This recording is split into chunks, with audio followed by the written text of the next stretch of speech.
The Hagmann and Hagmann report for today. It's a Manic Monday edition. It is the 18th day of August 2014. That's 8/18/2014. This is a live broadcast, and if anyone is curious, this is episode number 674. I'm Doug Hagmann, co-host with my son Joe Hagmann. Together, we are the Hagmann and Hagmann report. Folks, you're about to hear 3 hours of incredible programming tonight. Tonight we've got just a fantastic program for you planned. Two very special, very important people, Mr. Steve Quayle from stevequayle.com, and, of course, V, the guerrilla economist. RogueMoney.net is his website. Both linked to HagmannandHagmann.com. That's HagmannandHagmann.com. That's right. I didn't say HomelandSecurityUS.com, did I? Well, that's because we are moving our home base, our flagship station, to HagmannandHagmann.com. We are populating that. Of course, you can from there you can listen live. You can subscribe to our RSS feed. You can grab a hold of our SoundCloud subscription, iTunes, everything you need right from that one location, and of course listen live from there. Folks, we broadcast live each and every weeknight from 8 to 11 p.m. Eastern Time. Again, our home base is being moved to HagmannandHagmann.com. We're also simulcast by the Christians United Broadcasting Network there. You can tune us in at the HagmannandHagmannReport.com. I want to thank you for joining us. Thank you for deliberately listening to us. Thank you for placing your belief in us, your trust in us. This is something we don't want to squander. This is something we realize it's our responsibility as journalists, as investigators, and most importantly, as men of faith, men of God. And I just want to tell you how much we appreciate and value your listenership. I want to thank you for everyone listening all across the world. I want to thank you for joining us, Joe. Welcome, of course, and it's great to have you in the studio, and we're going to off and running on a Monday. Yeah, I'm excited for tonight, and we have a great week lined up this week. Just real quick, we'll have Steve and V are on tonight. Tomorrow, Stan Dale will be joining us in the second hour Wednesday. Greg Jackson, author of 40 Things to Tell Your Children Before You Die, will be joining us Wednesday. Thursday, Paul McGuire will be on, and Friday, Timothy Alberino. So it's going to be a fantastic week. And with that, we have Steve with us. I'm going to bring him on now. Steve, hello and welcome to Hagmann and Hagmann Report. Well, tonight's going to be an amazing night. Thank you so much, Joe and Doug, and V's on with us. One of the things that we're going to talk about tonight is how did we get where we're at, and do people really grasp the brevity or the lateness of the hour?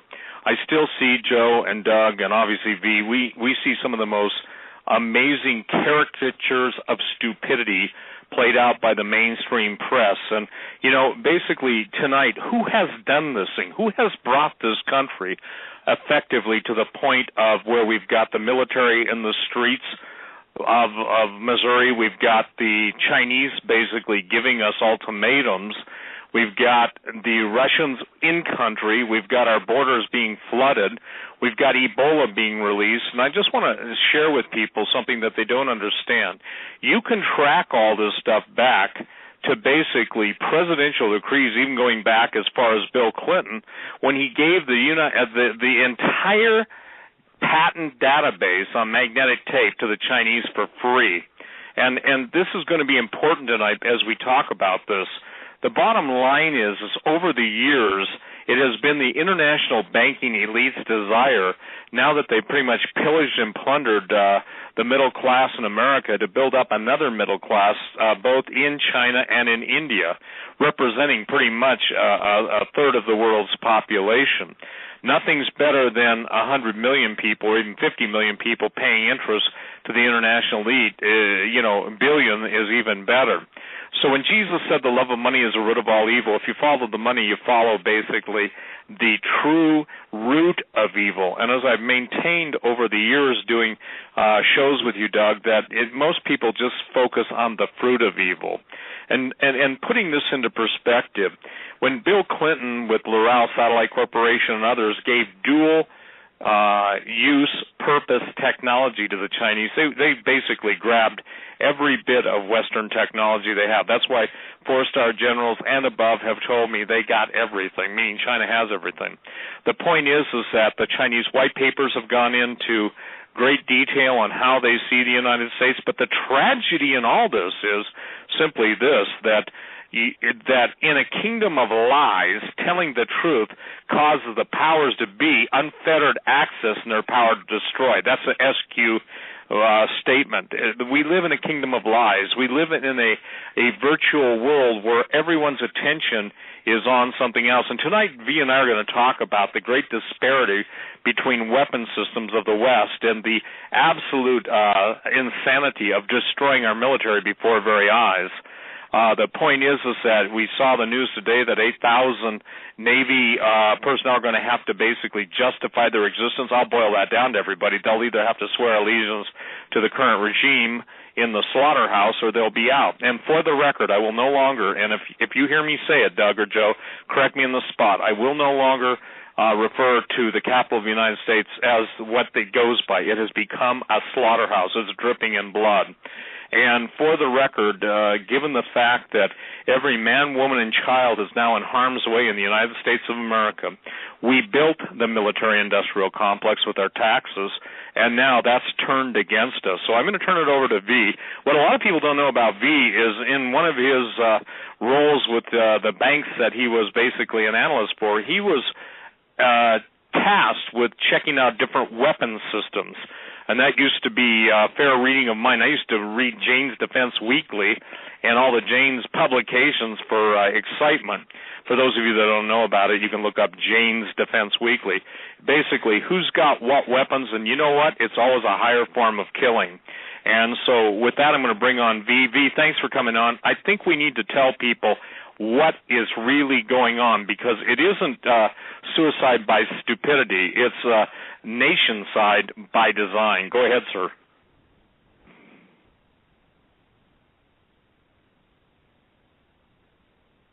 Is V there, Doug? Steve, you know what? We're not showing V anywhere. I thought he was on conference perhaps with you. No. Stand by here. Okay. Hold on 1 second here. Hold on. We're looking for him here as we speak. Well, while we're doing this, Steve, I've just got to say this: we can trace this all the way back to Nixon as well when when him and Kissinger Kissinger, the China window, but behind the scenes it was George Bush's father, Prescott, that opened that door up along with Kissinger, who has always been kind of the right-hand man. I think that, tell me when V comes on, You know, Doug, one of the biggest stories in the history of the United States was the one that a lot of us were breaking back in November 8th or 9th of 2010, and that's the infamous Chinese missile that was fired off the coast of California. Within hours, I received phone calls and emails from people that literally had their yachts basically on the western side of Catalina and the Channel Islands, saying they watched the missile come out of the water.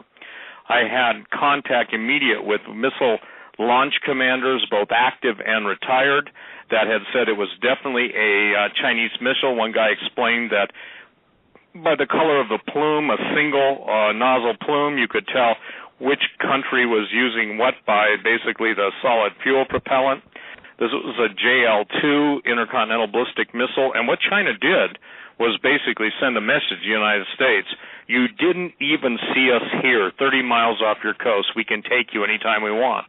Now, immediately, NORAD and all the liars that be went into full-scale cover-up, and it was under Obama's orders to not tell the truth. I got emails from people that claimed they were Learjet pilots and it was a Learjet. I can tell you this, I've been in just about every model of a Learjet at some point in my life and taking off at the maximum angle of takeoff, because I used to like to do that in my crazy days. And the deal is that there's no Learjet that stands perpendicular to the horizon with a single nozzle. Most people don't realize it, but Learjets have twin engines. So every form of disinformation, that was a story that everyone sought to cover up as quickly as possible. So if people want to go and look at that, what China basically said is this: all your systems have failed. You failed to see us. We can launch on you at any time.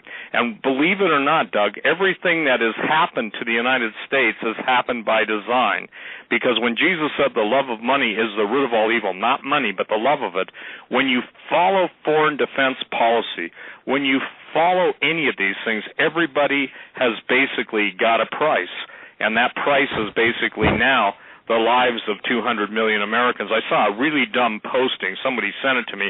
Somebody said, well, I don't know where these guys, I think he was referring to me, get the fact that the globalists want to kill 9/10 of the world's population. Well, all you got to do is do a search on whatever search engine you prefer and look at the population control statements from everybody from the United Nations to defense analysts and for this one, everyone needs to go to the Georgia Guidestone. So tonight what we're trying to do is build the case for the fact that what you see happening, what we see happening around the country, especially with the instigation of trying to stir up racial strife, is by design. The whole country is coming apart at the seams. You know, Michael Savage says borders, language, culture. Well, you can obviously understand over the past couple decades that's been continually hacked and attacked. But now we're at a point where the defense posture of the United States has been so compromised that you every day you hear of some new form of surrender, whether it's 8,000 Navy, I forget the name of the officers, first officers or whatever, then the Air Force, 250 flag officers and generals fired. And you know why they were fired? Because they wouldn't swear allegiance to the president versus swearing allegiance to the Constitution. That ought to tell everybody something. So the question is, when did the American public become the enemy with all the external enemies? And I'll answer that real quick. Is V on yet? No, sir. He's missing in action. And why don't you guys have his number, right? We cannot. It's ringing a fast busy, Steve. When we try to call him, I'm not sure if it's our trunk lines here or what's going on. Here, let me do this too. And look, ladies and gentlemen, I expected something to happen, and I just had just a reason, and I'm obviously willing and able to do the show, but I really want him on because he's got some data. I'm going to basically, Doug, talk for a minute. I'm going to send him an email, and, the thing is I'm going to try and find out what's going on, okay? Yeah, that sounds good. We'll take it. And folks, yeah, I'll tell you what, live radio, it is kind of an interesting venue when stuff like this happens. Steve and I were talking earlier today about this very topic, and the red tide, the communist Chinese targeting of America. Folks, I got to tell you something. If you remember way back when Napoleon Bonaparte, of course you wouldn't remember this, you would read about this, when China awakens, the world will tremble. And we have to take a look at what's taking place. The fact that right now, and I had written up a kind of a little bit of a show promo on Hagmann and Hagmann.com. And when you look at this, when you look at what's going on, when you look at the technological surrender of the United States to Communist China, the deliberate destruction of the U.S. military from within, you see a trail of betrayal, sedition, greed, and the globalist agenda's fingerprints of the globalists all over the last few decades. And we have been fully collateralized, and as I point out, sold out to the Chinese, and by its very nature to the Russians as well. And I was reading a little bit from Dave Hodges' website. Remember, of course, the Bundy Ranch standoff, and it feels like ancient history. And people are perhaps thinking, well, it's no longer an issue. Of course, it is still an issue. Harry Reid and others will make it an issue. And from Hagmann and Hagmann.com, there are some very important links in that article, that show promo. Dave Hodges points out, for example, in the communist Chinese takeover of all U.S. energy, what the Bundy Ranch standoff was really all about. the Bundy affair affirmed that the Chinese are being handed control of, in that case, and in many cases, solar energy inside the U.S. for what solar energy is. And we have to realize that the shall I say, really the inefficiency of solar energy. But the whole Bundy affair, who was behind it? Senator Harry Reid, of course. The takeover of American energy is being manifested, though, on many fronts. It's being concentrated on the takeover of the solar industry right now in the new Agenda 1 designation within, or with the so-called solar energy zones. Now, these zones are starting to pop up in a lot of locations all across Arizona, California. Yep. California, Jerry Brown, I don't know if it was an executive action, but it was a 33% move to renewable energies or solar energies by 2020. And I actually saw an article today where the implementation of some of these solar energies are zapping birds midair with the reflectors of their sunlight. It's so hot, it's called concentrated sun rays. It's zapping these birds midair.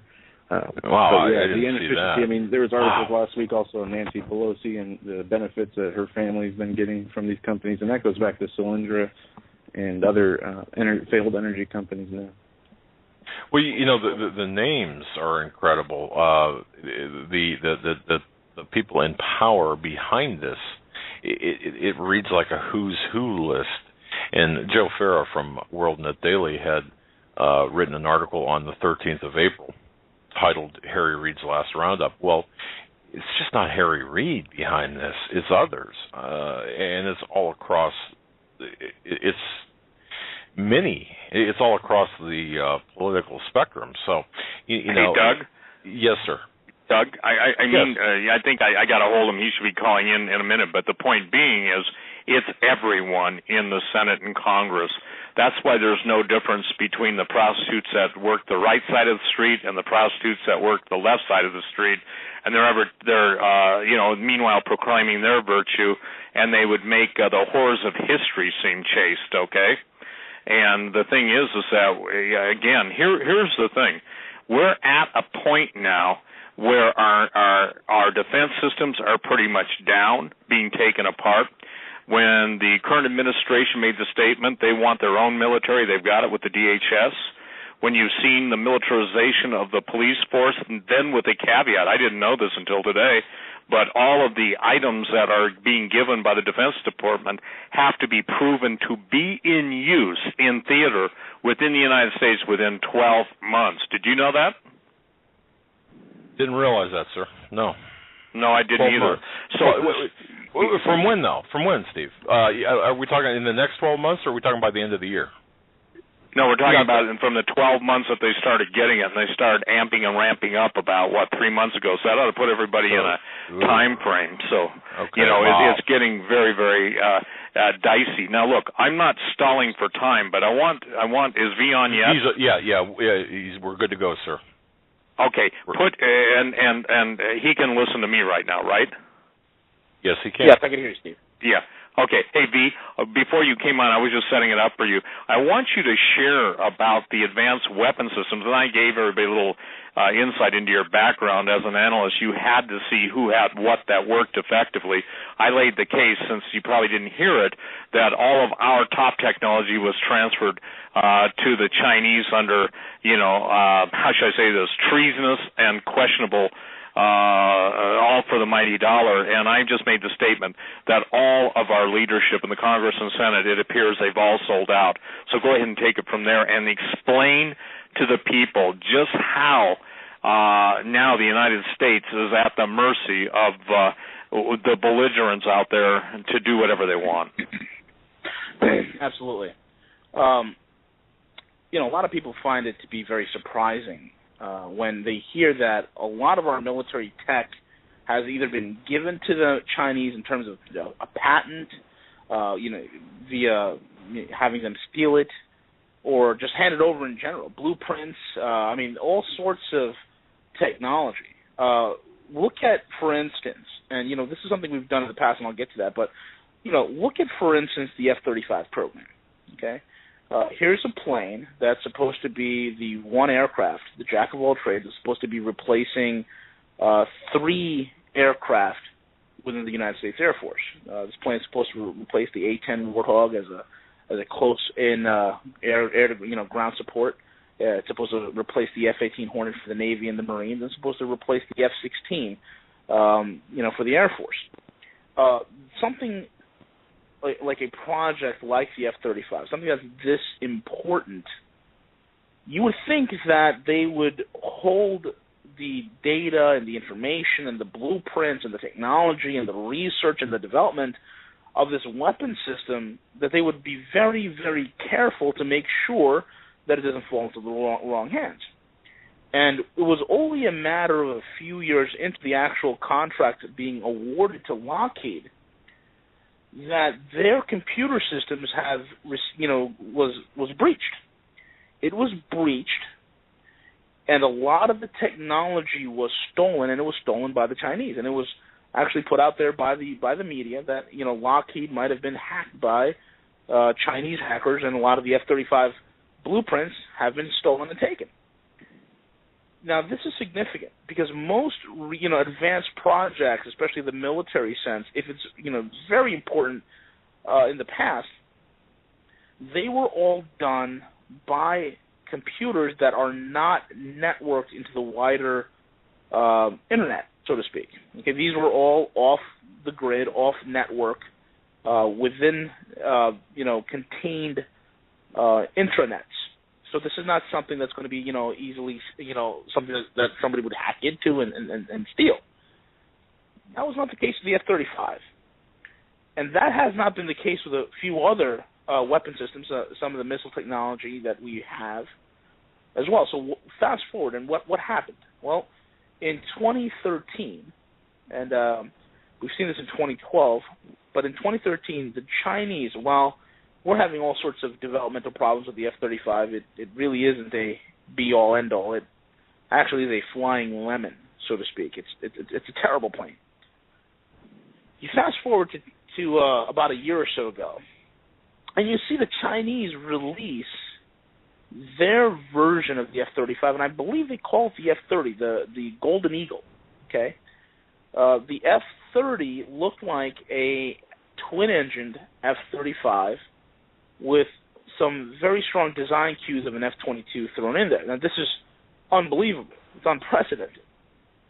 But it should not come up as a surprise because this is exactly what we did when the Soviet Union collapsed. And there has been, ever since the end of World War II, a massive amount of technology transfer. Okay, I mean, look at the similarities, and I think Anthony C. Sutton, who was a former scholar over at the Heritage, the Hoover Institute, excuse me, Anthony C. Sutton wrote a wonderful book. I think the book is called Western Technology and Soviet Expansionism. And that book detailed, part by part, serial number by serial number, the very engine technology being transferred, the very propulsion systems, the very radar systems, right over to the Soviet Union to build them up so they can be the enemy, the best enemy possible that the money can buy. And it became the absolute best enemy that was required for the next 50-some-odd years during the Cold War. So it was very, very interesting to see this. Now, these guys who've built up the Soviet Union, who've transferred a lot of the technology to the Soviets, are doing the same thing with the Chinese. A lot of their sub-launched nuclear ICBMs, intercontinental ballistic missiles, were actually built using U.S. designs. A lot of the Chinese, their cruise missile ships, a lot of it is a bite-off and re-engineering of the Aegis cruisers that we have with the Aegis radar system, in which still is a very effective radar system. It's a phased array. It's not it's no longer a ship looking for with a radar dome that spins on top, but it's a phased array, meaning it has radar on the sides on these large surface areas on the ship that are able to give out bursts to create an absolute umbrella of protection for the fleet. The Chinese copied that. Look what the Chinese are doing. They've purchased an old Russian aircraft carrier. They've revamped it, rebuilt it, and they've putting it out to sea on sea trials. Their carrier crews are being trained very similar to the U.S. crews. Now, even though this, the Russian carrier, the Chinese carrier, the Yingling, is very similar to the Admiral Kunitsakov carrier that the Russians have, the difference being is they have put much more reliable engines in there, they've put much more reliable electronics in there, so it's not prone to the reliability and the breakdown problems that the Russians once had, and their crews are being trained exactly like U.S. crews.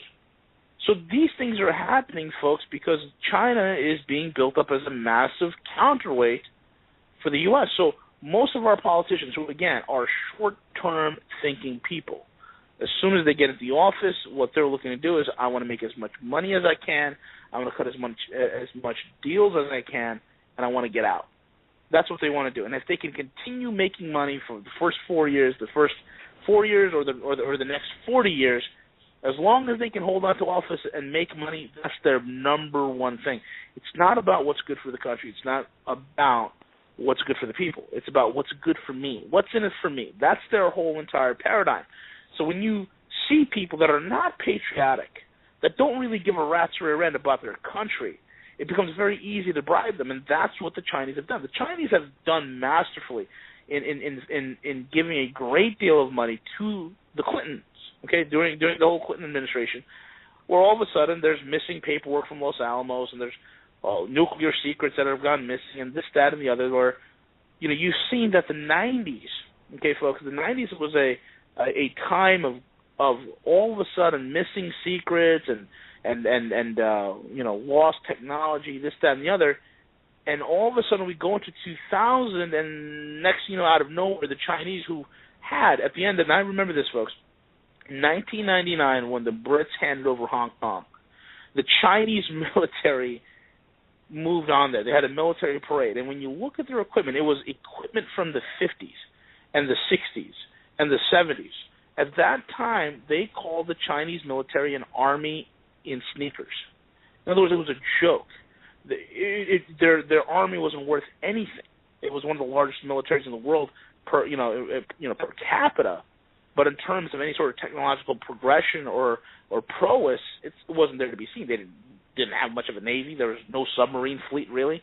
The submarine fleets that they had were very old, very ancient. It just was very. They didn't have a blue water navy that they can project their power to. So this was the situation with China. And then out of nowhere, you see this incredible burst of innovation and growth and technology. And you see this rapid revamping and modernization of their military. Now, they have stealth aircraft. They have stealth ships. They have global reach capability. They have missile technologies that have greatly progressed. They have satellite technology. They're leading the world in microchip processing. And folks, right now the fastest supercomputer that we know of, okay, is now in the hands of the Chinese. They've made it. So you see this burst of growth. It's unbelievable. You have a country for 50 years, technologically and infrastructure-wise and militarily, it's been stagnant. And then all of a sudden, you see this towards the turn of the century, a massive explosion, rate of growth, the likes of which no one has ever seen.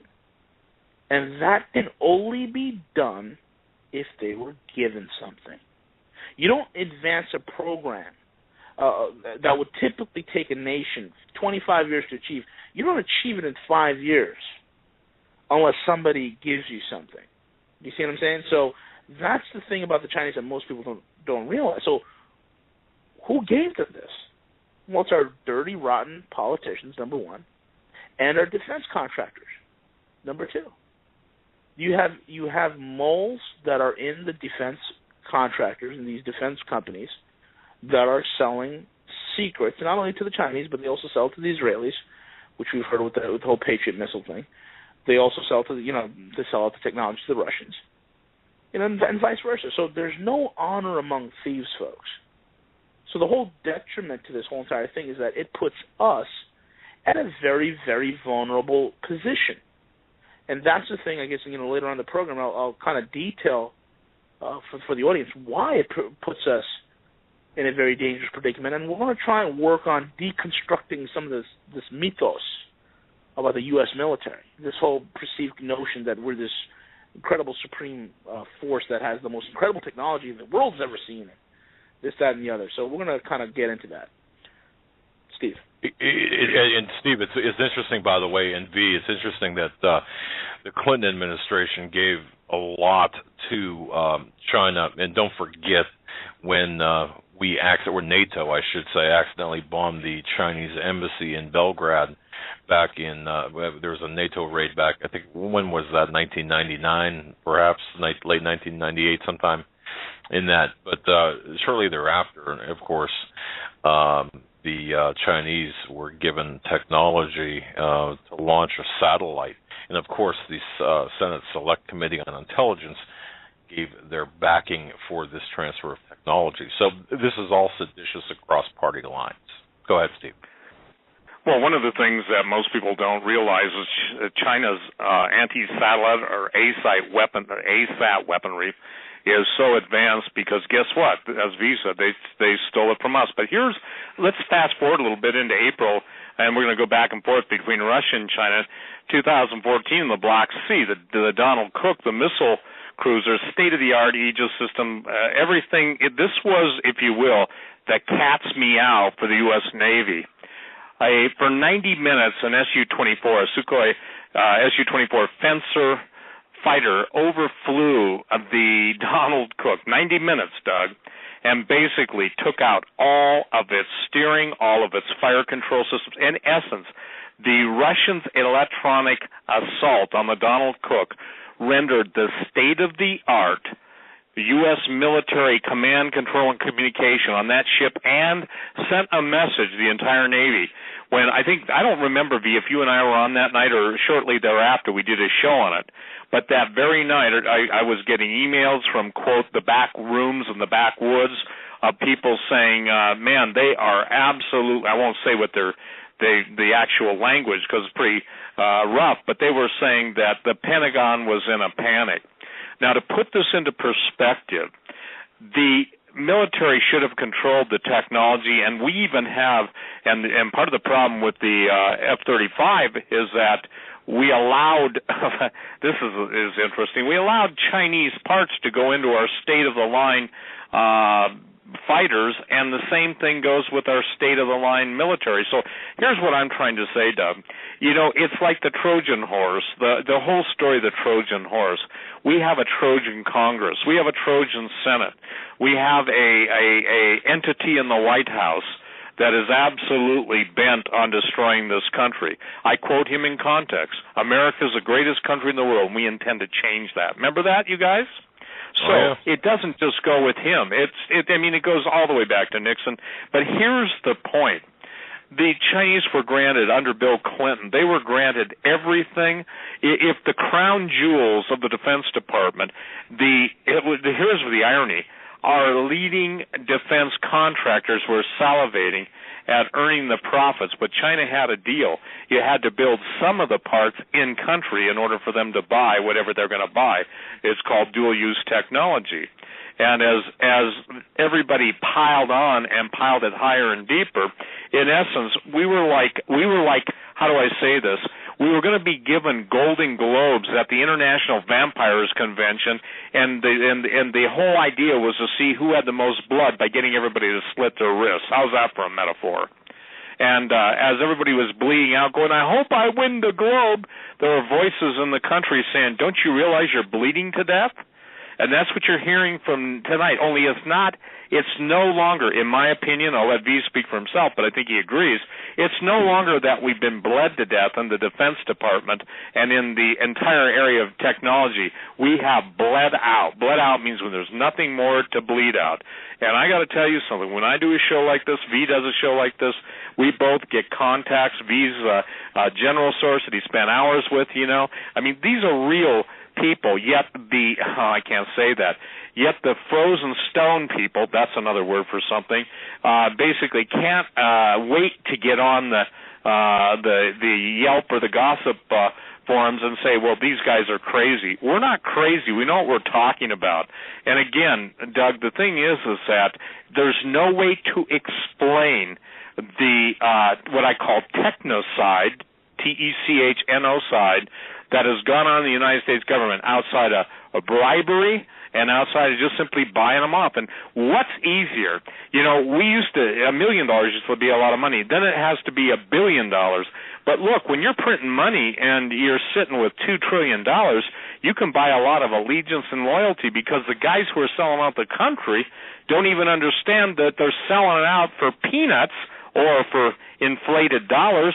And the joke is whoever's bribing them to commit acts of treason, they're getting worthless paper. V? Yeah, absolutely, folks. I mean, here's an article that I just pulled up, and this is from the United States Naval Intelligence News, okay? And the report is dated May 28th of 2013. And, it's about a little over a year old, but here's the title.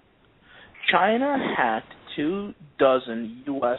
weapon system designs. 24. And these are the 24 that we know. There's about 24. Think about it. 24 different weapon system designs. And it says Chinese hackers have obtained designs for more than 24 U.S. weapon systems, including the Aegis ballistic missile defense system that we just talked about, the F-35 Lightning, that we just talked about, the LCS, that's the new advanced stealth ship that we have, which is called the Littoral Combat Ship, and you're going to love this one, Steve. They also stole the secrets for our electromagnetic railguns. Nothing surprises me. Yeah. According to a Monday report from the Washington Post, the detailed list was part of a classified version of the January report from the Pentagon's Defense Science Board on U.S. cyber posture. The Post obtained the full version of the report, and it goes on to say that China utilizes intelligence services and employed other illicit approaches that involve violations of U.S. law and export controls to obtain key national security technologies, controlled equipment, and other materials not readily obtainable through commercial means or academia. And then, folks, here's an example here. In 2007, the theft of terabytes of data on the F-35 program is often blamed on the speed in which China was able to develop its own stealth fighters. The Chinese government has long denied it employs hackers to steal U.S. secrets. And the whole point is, folks, is they're basically telling you that these idiots have put over 24 of the best weapon system designs that we have, including the crown jewel of the entire Navy, which is the electromagnetic railgun. And they put them on networked computers. When you put something on a network computer, folks, the Chinese did not steal this. This was practically given away at that point. And that's the thing that you got to understand. This is unbelievable. It's also unbelievable in the sense that when you look at technology like the LCS, the Littoral Combat Ship, and if you have an opportunity to Google it. Now, granted, this is a ship that's frigate-sized, but the design is something that it can be stretched, it can be enlarged, and you can use that specific hull design and its low radar signature to create much larger, much more capable vessels. I mean, this is unbelievable, folks. It's totally unbelievable.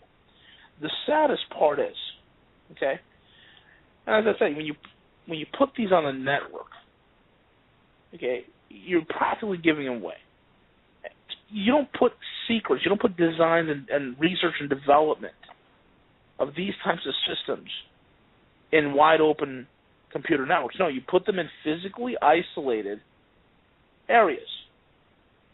Okay, and it's unbelievable. So it's almost as if, and it's not almost as if, it is, our kleptocracy, which has become so endemic, gave away strategic classified information, and it's no big deal to them. It's absolutely no big deal to them. And that is a worrying sign that we are a nation that's in decline, folks. It's unbelievable. And that was under the Bush administration. That theft, by the way, the 2007 theft of terabytes of data. You know, people have a tendency, and we just have to really remind people, of course, this transcends partisan politics, folks. By the way, Steve has done a fantastic job of documenting all of the information we're talking about tonight on stevequayle.com and, of course, roguemoney.net, folks. Go to roguemoney.net for the latest as well. Go ahead, Steve. Well, one of the tragedies, and this is something I believe is going to be used against the United States because, again, I've posted on my website, I think V and I did a show together, or I did one, and forgive me, so many shows, but on the white papers of Chinese. Years ago, I became friends with the inventor of the neutron bomb, the actual guy, Sam Cohen. I interviewed him numerous times on, I think, the Blueprint for Survival days, and how I wish I still had those, those tapes of those shows. And by the way, if Steve Melching's listening to this or anybody knows him, would you ask him to send me an email, because I'd like to get those shows, and obviously I'm willing to pay him for those shows. The point is that the neutron bomb works differently than any other nuclear device in that it basically keeps everything intact, Doug and Joe, and V obviously knows this, but that was given to the Chinese by George Bush Sr. as China was opening up. Someone says, well, you can't prove that. I proved it when I had the guy that invented it on the radio with me, and he said that on the air. Hawk just sent me an email. He remembers it. By the way, Hawk remembers more of my shows than I do. God bless you, Hawk. He really does. Sometimes I skip a few things by a few years, but he doesn't. So here's the thing. The neutron bomb can be used, and it doesn't have the fireball. It doesn't have the sheer explosive force that knocks down buildings, but it kills everything within its design radius that's living by basically just flooding a neutron wave over the people. When people were BSing and trying to describe or deny red mercury, I had him on. He was saying, of course this stuff exists. Now, it's not the stuff that people are trying to sell on eBay. It's called mercury antimony oxide. There's a book called Red Mercury written, and I forget who the authors are. But the point is that the neutron weapon is what will be used against the United States. Imagine this, Doug. Take any capital of the United States, let's say 100K. Imagine strategically pre-positioned neutron bombs. They don't have to be delivered on a missile or rocket. They can be trucked in. They can be shipping containered in. And then imagine this. At a certain point, a button's pressed and every living thing is dead, but all the buildings are left standing, all of the infrastructure, when I say infrastructure, all of the stores, all the merchants, everything is okay. It's just there's no people. It's probably the ultimate weapon. And I think if Hawk remembers this, and I do remember this, Sam Cohen said he wept because it was the edge that the United States could use, and it was given away, and it was given away by a former president. So from George Bush Sr. forward, all of our leading technology, neutron bomb is a sophisticated weapon. It was, if you will, the ultimate arrow in our quiver.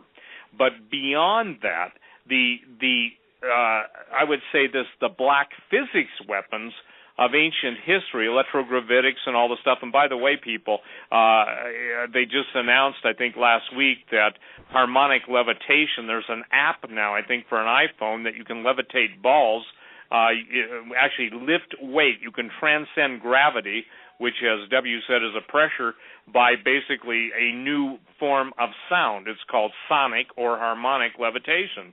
So see, Doug, here's the thing. It's almost like V and I are chronicling, looking back through history, the betrayal and the destruction. Now, what's in it? for us? What's in it for us is that if we tell people what's going on, they can pray. They can begin, and I'm serious about praying. I believe that the 27th Psalm that I posted up today is probably the most important psalm that a person can read now next to Psalm 91 and start to memorize it. So, ladies and gentlemen, the brethren worldwide, please start memorizing Psalm 27. You know, King David said, "Your word, O Lord, have I hid in my heart that I might not trespass against thee."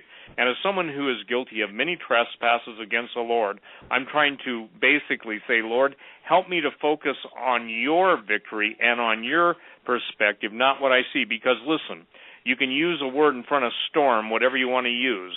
You can use whatever hits the fan. But I'm telling you this, it's a liquid goop falling down. And again, I got an email from some guy. God bless him. He meant good. But he said, you need to tell people, Steve, because of your radio presence that, you know, if we only do this and we only do that, we can turn around. No, you can't. Our nation is turned unto judgment. So talking about the weapon systems now, we're talking about state-of-the-art. Every aircraft carrier is toast due to the Russian Squall missiles, some of the hypersonics up. And by the way, Hawk and I, 15 years ago, maybe longer, we're talking about hypercavitation of torpedoes. That means, Doug, instead of, you know, the old World War II vintage torpedoes or Korean, we've got things that can travel so fast underwater because by hypercavitation they create an airspace and the torpedo works through that airspace. We're talking about stuff too. There's two levels of this whole warfare thing. There's the stuff that V and I are talking about that's pretty well known, and James writes about it, and V basically had to rate it and check it out to see if it was what it was. But then there's the whole thing too in the world of black physics and ancient warfare, and that's when people get really nervous. They can't even believe us, V. We're talking about the normal stuff like missile frigates being completely shut down and the ship having been hauled into port, and literally that's sending a message. And Doug, again, I want to make this clear. What that said is that the entire Navy was basically a U.S. Navy, our top-of-the-line stuff was rendered inoperable instantly. And for 90 minutes, if you think about that, 90 minutes, it was the ultimate mocking of the United States' high technology. Go ahead, B. Absolutely, folks. I mean, you know, there's a lot of things that happen behind the scene. Okay, you know, we're kind of detailing for you guys the entire military gutting that's been going on. Okay, we're no longer a defense industry that's, you know, looking at real results. Okay, they're not buying the results anymore. They're buying marketing. Okay, you can see this with the F-35 and the absolute waste that it is in terms of it being an absolute money pit in which taxpayer dollars are just vacuumed away into Lockheed. It's an absolute disaster. So that, I believe, is totally what the whole idea of the F-35 is. It is designed to be a money pit. It is designed to never really fly, fight, or do any of those things well, but just to be a proverbial money pit into which a desperate company is causing American taxpayers to throw their money at. You look at the fact that this is occurring. You look at the fact that, you know, you have the other useless weapon systems like the Stryker. And folks, you look at all of these things and you add them together, it's absolutely undermining us as a military force. Our opponents, our competitors, you know, our enemies have counters to the very systems that we have. They have a counter to it. Okay, the stealth aircraft are not something that's completely invisible to radar. That's a myth. But this is something that most Americans believe. Americans believe that stealth somehow renders a plane invisible on radar and you can't see it. It's not true. I can track every single F-35 plane out there, and this is a fact, using the very same radars that they used during the Battle of Britain back in 1943. Okay? The same long wavelength radars are able to detect stealth aircraft. The newer ASA radars are able to detect stealth aircraft. There's nothing that can be invisible from radar. That defies the very laws of science and physics. Okay, so you can diminish some of your radar cross-section so it doesn't reflect as much, but that's about it. But to render it invisible, that's more marketing than reality. Okay, so when you put the things that we have against what our opponents have, you see that we're at a disadvantage. Case in point, back in 2008, we had an exercise, and the United States had an exercise with the Air Force, and it was the United States Air Force versus the Indian Air Force. It was called COPE India 2008. At that time, the Indians flew their best plane, which is the Su-30. They've recently upgraded to the Su-33 MKI, which is a very advanced aircraft. It's a Russian airframe, but using Indian, Israeli, and French avionics. It is a very nasty plane. It's an incredible dogfighter. Probably, and it's arguably one of the most capable, if not the most capable, fighter that's fielded today. So we took our F-15s and our F-16s, and we, flogged them against the Indians. The Indians had a kill ratio of 8 to 1. That's incredible. That means for every Indian aircraft that the Americans shot down, the Indians took down 8 Americans. It's unprecedented. Okay, so there goes some of the disadvantages that we have. Look at what we're flying today, folks. The majority of what's made up in our Air Force are designs from the 70s, the F-15, the F-16, okay, and the early 80s, like the F-18. These are considered what's called fourth generation aircraft. We're not fielding anything new. We're not fielding the latest fifth gen. The only fifth gen aircraft that we have in service is the F-22. And that thing, you can't fly it above 25,000 feet without its oxygen sensors failing, and it winds up choking out its pilots. You can't fly it in a lightning storm because it's not certified to fly in a lightning storm or a thunderstorm because it can render its sensitive radar skin inoperable. It can damage it. So, what is the point? This is ridiculous if you think about it. Nobody with common sense would sign off on a program like this. And it's, I don't blame Robert Gates for canceling the F-22. I really don't. It's not that great of a plane. The problem is, folks, we're spending money in places that we don't need. We're not developing weapon systems that are useful. We're developing mediocrity. We're developing mediocre weapon systems and mediocre programs, and we're just passing it off as first class, world class, and world beating. Or, look at the F-22. It's got these flaws. They're not calling it an air superiority fighter, which was the title given to the F-15, and rightfully so. The F-15, is a fantastic airframe. But they're calling it, it's got to be better than air superiority. We're going to call it air dominance. So you hear this myth built on the F-22. It's an air dominance fighter. As soon as the F-22 is in the air, nobody could see it, and it just mysteriously shoots all these planes out of the sky. It's garbage. And what is it shooting out of the sky with? What kind of missile is it using? It's using an AIM-120 AMRAAM. And for those that don't know, if you all remember Pastor Bruce, he worked at one point as an engineer with Raytheon to help develop the AIM-120 AMRAAM. And back in the 70s and 80s, especially the 80s and the 90s, the AMRAAM was a great missile. Not anymore. It really isn't. It only has maybe a 30 to 40% kill ratio. So think about it. That's it. We only make 2 air-to-air missiles: the Sidewinder, the AIM-120 the AIM-9 Sidewinder, and the AIM-120 AMRAAM. That's it. The Russians have 5 different air-to-air missiles. So if an American, just put it to you this way: if you were an American fighter jock and you're in a missile, you're shooting off your missiles, against your opponent, you only have 2 in your arsenal. You got the Sidewinder, the AIM-9, and the AIM-120. That's it. Both of which don't have 90 or 100% kill ratio. So you're hoping that the missiles you fire will be able to take out your opponent. But let's say your opponent is Russian, Chinese, or even Indian. They have 5 different types of air-to-air missiles. That means it's 5 different types of missiles that you have to develop countermeasures for.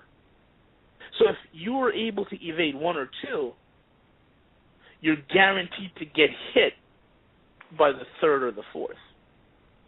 And that's how they developed. See, the Russians are very practical in developing their military.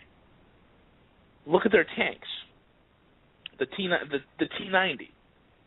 It's almost half the weight of the M1 Abrams. It's a fast tank. It has a very nasty gun. It has some pretty impressive armor. Okay, granted, head-to-head, it might not, win against the Abrams, but it has the mobility, the firepower, and it can shoot missiles from its turret to take out tanks and or aircraft. That's innovative. So this is the type of stuff that we're not ready for, folks.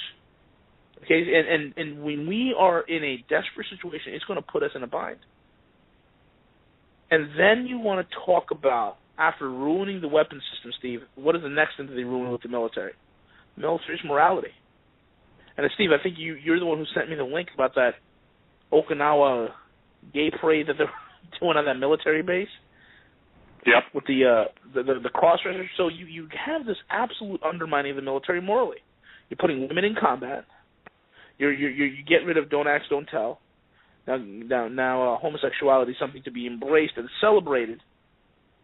Folks, these are things that weaken a fighting machine.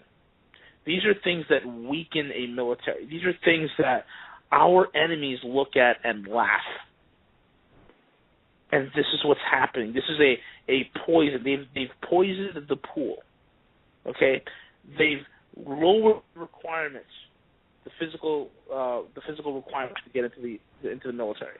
They've made these boot camps easier from what it was 10, 15 years ago. They're making it the requirements lower so that women can also pass an obstacle course. These things are going to absolutely annihilate us when the time comes. And this is something that no amount of liberal engineering, no amount of social engineering is ever going to fix, because the damage has already been done. Steve. When you get into the realm, too, of transhumanism and the Borg and the merging of machines and the takeover of literally human will, human fighters, the thing that I love, and I'm saying this, I love about Russian weapon design is that it's always practical. They still have, the Russians still use old technology that basically is impervious to EMP. My concern with EMP is obviously with the weapons that can generate electromagnetic pulse guns, and the Russians do lead the world in Tesla physics. End of story. There's a lot of arguments, and people say, what about all our secret stuff? Well, for every measure, there's a countermeasure. And again, the fact is, V, is that we're at, how do I say this? I think we're at the crossroads with our own destruction. Here's a good example. This is something people need to understand about cyber warfare and cyber terrorism. You're hearing the Defense Department. I think the Cyber Terrorism Command spends more time on talk shows like mine and Hawks and others, and for the record, I do know, this is not bragging, but I do know what it's like to have more interference in shortwave broadcasts than anybody in the history of shortwave broadcasts. How about this? Chinese University, Red Chinese University, opened a branch office in Dayton, Ohio a number of years ago and was hired, you're going to love this, as a defense contractor by the DHS in an anti-cyber terrorism program. U.S. taxpayers paid them to infiltrate. You see, here's the thing, V. I believe, somebody once said, well, you're talking about all fifth column stuff. I said the numbers into the columns are astronomical. There is no place they have not infiltrated. And for the record, the scripture is true. The borrower becomes servant to the lender. And when we come back in the next part of the show, you said something, Doug, at the beginning of the show. I can tell you this, that every national park in the United States and every place else in this country is already given over to the Chinese as collateral for all their loans. See, they don't just give Yankee Devils money. They're always Yankee Devils have strings, and that's when you give something to someone with strings, they become your puppet. Go ahead, Doug. All right, with that, we'll go to the top of the hour break. Folks, you're listening to Steve Quayle and V on this Monday edition of the Hagmann Hagmann Report. Today is Monday, August 18th, 2014. We'll be right back after these short messages. Number 2 of the Hagmann Hagmann Report. On this, the 18th day of August 2014, I'm Doug Hagmann. In studio with me is Joe Hagmann. On our newsmaker lines, we've got Mr. Steve Quayle, stevequayle.com, and V, the Guerrilla Economist, who, by the way, has got his own weekly radio show. Just go to roguemoney.net for information, roguemoney.net. By the way, a lot of great information on both sites, required reading, certainly our show prep every day. Welcome back, folks. V and Steve. Steve, I'll turn it over to you, sir. Well, I think that given the fact that everything in this country is indicative of a nation under siege, soon to face destruction, I think people had better just basically do some honest soul searching and look at everything in perspective. We've got a situation now that's being fomented in, obviously, Missouri. We've got a situation now that is pretty much escalating even beyond what happened in Los Angeles with Rodney King. We've got a situation now that basically has seen people from Oakland, instigators, Black Panthers coming in, others coming in to make this a bigger thing. Now, people have got to understand, part of the plan to overthrow the United States was to generate race riots. It is to basically cause the people in this country to be so focused on what's going internally that they fail to see what's going externally. Let me give you a good example. We can talk about weapon systems, but let's talk about the human weapon. Now we've got an Ebola situation that we have open borders.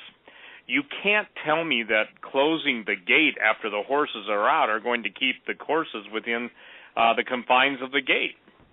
When I posted the story on my website today showing what Vienna, Austria is doing, I want everybody to go and look at how Vienna is dealing with an Ebola or a potential Ebola-infected person or carrier. When you're dealing with Ebola, it's a BSL, Biosafety Level 4. It is the most dangerous, or a group of very dangerous pathogens. Yet, instantly, Doug, and we've talked about this, to remind everyone, we should have had quarantine about a month or two ago, but we didn't. Then we heard silly statements that the British are tracking 30,000 people. They should have only had to track 3 people. The point being is the globalists, and here's again, maybe in a little while we'll get to the population control statements. One of them is really important to understand that, Claire Chambers basically said this: since its inception, the United Nations has advanced a worldwide program of population control, scientific human breeding, and Darwinism. And the point that is critical for people to understand is even Robert McNamara back in 1981 said there are many ways to make the death rate increase. What I'm trying to put into perspective, and V's trying to put into perspective, is the lateness of the hour. You can read about the book of Revelation, and you can basically say, well, that isn't happening yet. Oh, yeah? Well, the Pacific Ocean now, it's coming out. Fukushima, we talked about it. There has been such a lying group of devils from hell, okay, I don't know how to make that into an acronym, that have kept every single fact of ionizing radiation basically put forth in literature and scientific literature and studies of exposure to ionizing radiation. They've just set that aside. So how do you live in the kingdom of fools when someone comes on and says, you don't have to be foolish anymore? If you listen, here's the point, if you listen to mainstream media, if you tell me, well, I don't believe it because it's not on Fox, I don't believe it's because it's not on MSNBC or CBS or ABC, then you're already part of the board. Here's the bottom line. The contempt for humanity now is being played out for all to see. There's one that Jesus said comes only to kill, to rob, and to steal, and to destroy, and that's the devil, okay? There's a supernatural element to this. It's not just Russia. It's not just China, the United States, North Korea. It's not just the nations of the world, but it's the entities behind them. In the book of Daniel, the prince of Persia withstands Daniel's intercessory prayer, and Michael and Gabriel both have to fight him for what, 21 days? So the point is that there are unseen forces loose. and now it's given to the angel to take peace from the earth. I would dare anybody to tell me there's peace on the earth. Look at the Ukraine. Look what's going on around the world. Look at the slaughter of Christians. And still, the Christians in America think that somehow it's over there and not here. We have ISIS posting what they're, and by the way, ISIS is nothing more than a group of mercenaries that are funded by some of the world's top intelligence agencies, and not just the U.S. You see, ladies and gentlemen, there is a plan in this. It goes back to what Albert Pike talked about in the Third World War. Whether you believe that letter is real or not, I do, from Mazzini. They basically said they're going to turn the Mohammedans against the Christians and Jews. And once they kill everybody off, I'm paraphrasing, then the pure doctrine of Lucifer can come on the scene. Sounds like that's what they're doing, Doug, really quickly. And now it's even more pronounced because there are weapons that aren't high technology. There are weapons where you simply have to take people that are willing to die for their cause, infect them with some of the most dangerous pathogens, and release them. Every single communicable disease that seemed to have been in check is no longer in check and is out of control. Does anybody really take the Ebola quarantine seriously when you've got the border issues? And if you look, ladies and gentlemen, at where all of the people are being bused to, and all the immigrants without any health safety, and then you look at the areas of FEMA camps, etc., I think it's pretty obvious to you see. I coined a term years ago, infectons. Those are people that are intentionally infected with the idea of, if you will, they're a viral suicide carrier, and a viral suicide carrier can go to a lot of dimensions. So we're talking not only about, missiles and boats and planes and all of the different rail guns and EMP weapons and the blinding lasers. Guess what? The Chinese were overwhelmingly clear that they possess lasers that can blind everybody on the battlefield. The U.S. has it too. So it's always a higher form of killing. But even at a more sinister level, look at how everyone in the United States is preoccupied with self. I think the selfie thing is probably the greatest, greatest expression of narcissism ever put into a technological base or ever seen on the planet at any time. Selfies. Who started it or watched the selfies take place? People are basically struggling for identity, and they want people to know that, hey, I count. Look at me, I'm with this famous person. Or look at me, I am that famous person. Or look at me, I'm a bored person. It's all look at me, me, me, me, me, me. And into that formula for destruction comes the word of the Lord. Look at him who's able to save you and deliver you from the hell that's coming upon the earth. I won't argue it anymore. I used to say dumb unto death, and now people are dumb unto destruction. And you cannot get away from this fact. Jesus said, if the days weren't shortened, there'd be no flesh left alive. Yet for those, the elect's sake, who are his followers, those days will be shortened. That's why everybody's going, I can't believe how fast time has gone. You said it to me, Doug, a couple weeks ago. I say it every day. Man, I'm 63. I still want to live in the 21 to 25-year period and act accordingly, but I can't, okay? So the point is that we're in a time warp, if you will, but what's being warped is a sense of reality, a sense of being able to process real data. And by the way, the Chinese don't suffer from this, the Russians don't suffer from this, and, say what you want about Vladimir Putin, he's no fan of the debilitating effects of a gay military. It's amazing to me that while on vacation, the number one concern of the president was to make sure he made a statement to all the gay, lesbian, transgender people. I'm not picking on them. I'm only saying, good night, brothers and sisters. If you voted for the guy, then you're going to have to share in the judgment that comes upon him. Where is that? It's simple. To whom ye yield yourself, that's whose servant you become. And the point is that you can quote the scripture until you're blue in the face. You can say, oh, I love you, Jesus. Or you can say, praise the Lord, if you're evangelical. But the point is that you can't deny what's happening to the people around the world. And the fact that brutality, and I know a lot of ancient history, and I know a lot of brutality. And obviously we're not to the point where they're slaughtering 40,000 people in a day, cutting out their heart and cutting off their heads. But the point is that we are in that mode where the uniqueness of mankind and the beauty of God's special creation is now called into question, and everything. Doesn't matter what country you put a name on, doesn't matter what weapon system you define, everything is designed to simply do this, get rid of all the human beings. And that is only pleasing to one. For God so loved the world, he didn't hate it, yet all you see coming from the religion of the sword is hate, hate, hate, hate, hate. Kill, kill, kill, kill, kill. Blood, blood, blood, blood, blood. And the point is fascinating to me. Jesus didn't stone the woman taken in adultery. He wrote the names of the guys that were committing adultery with her probably in the sand. So no man has done more for the protection of the women in the history of the world than Jesus Christ. Nobody. So when I hear all these, guys talking about this or that or whatever, yet they give a free pass to those who mutilate, who stone, who absolutely do such horrible things to women around the world that I can't even repeat it on talk radio. The point is that ladies wake up, men wake up, people wake up, and the only way you're going to get the national media's attention, which is a weapon, it is psyops. You remember, Doug, when they were talking about a new department in the Pentagon, psychological warfare? Well, they've always done it, but they announced funding for it. Do you remember that?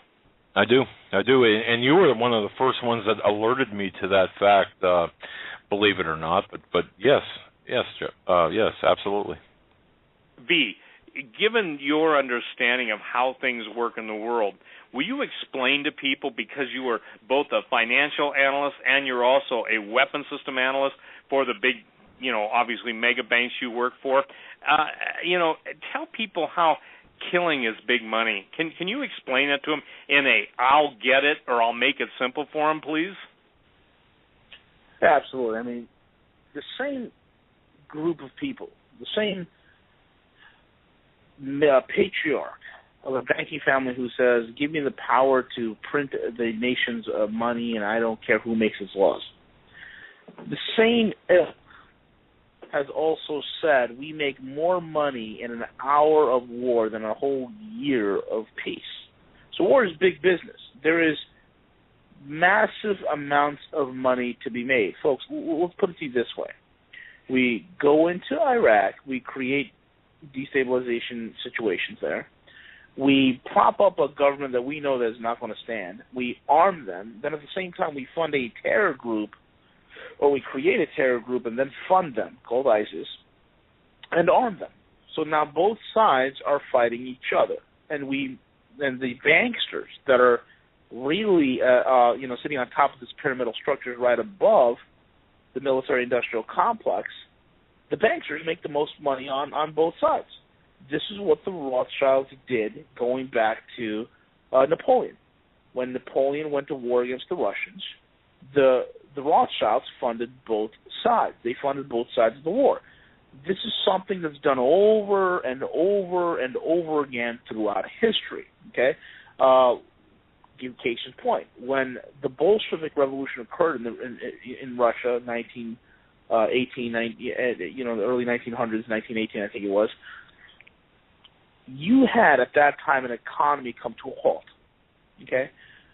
Their pneumatic pumps on their oil drilling machines were not working. Their mills have shut down. Their factories have been closed because at this point there was a state of shock amongst the population because they did not know what to do. And most of the talented individuals left. They started leaving because they were afraid of what these Bolsheviks, these communists, were planning for their nation.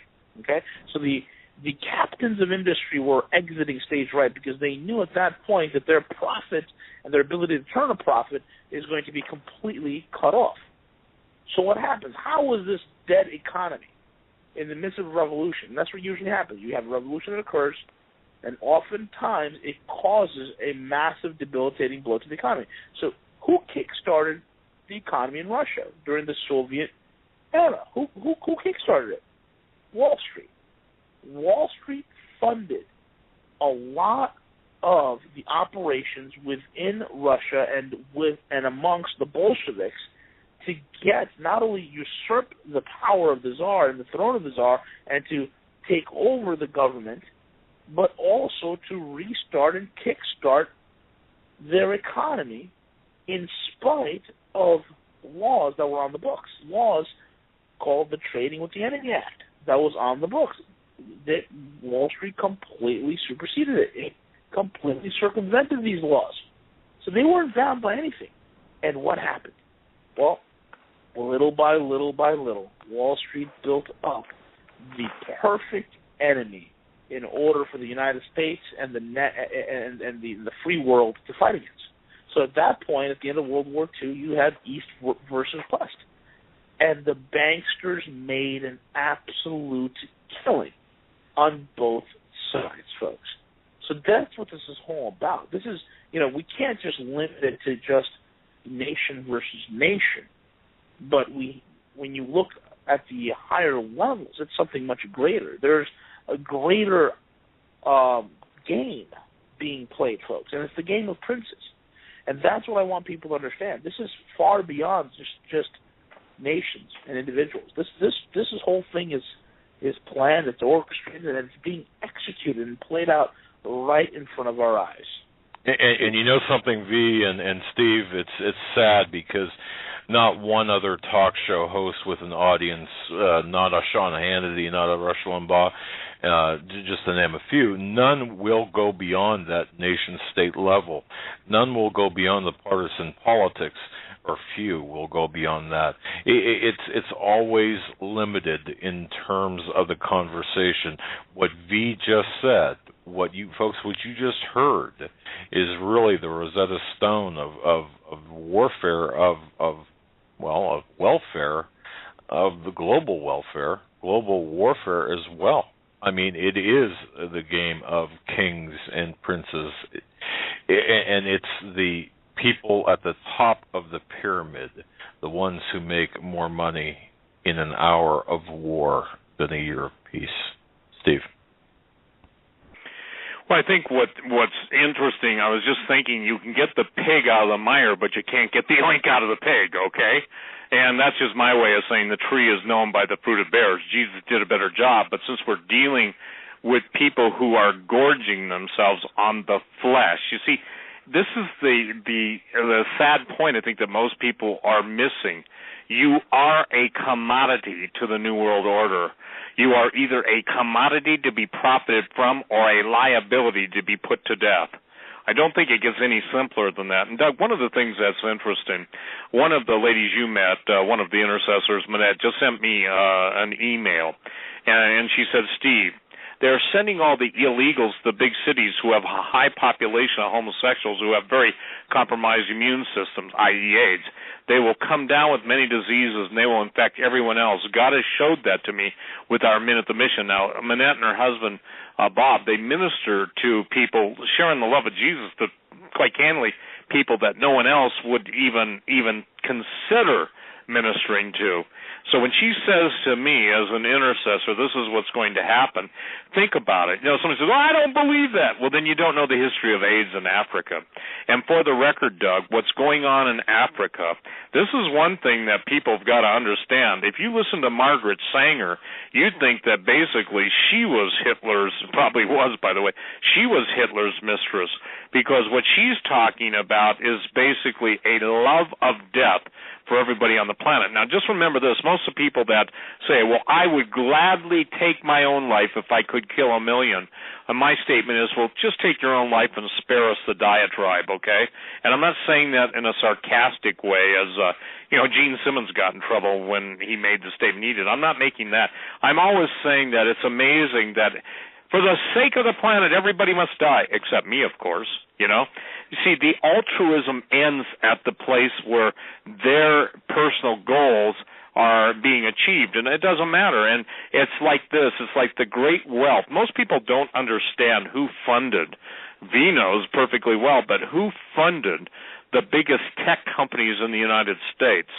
And if you don't know this, you can look it up. You can look up the Central Intelligence Agency's posturing. They actually took their money and they went into big business and turned it into huge business. It's remarkably striking to me that if I talk for 3 hours on Marcus Wolf or Yevgeny Primakov, and that the I think it was FEMA that first hired them to set up an internal spy system. I can talk until I'm blue in the face about Facebook, Twitter, all of those social networking sites, but those are weapons, ladies and gentlemen. Imagine this, okay?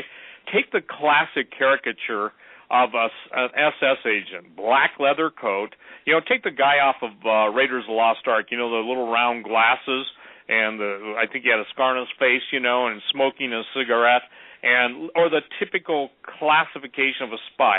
Imagine that's what's sitting on your computer every minute watching you. It's just like this, Doug.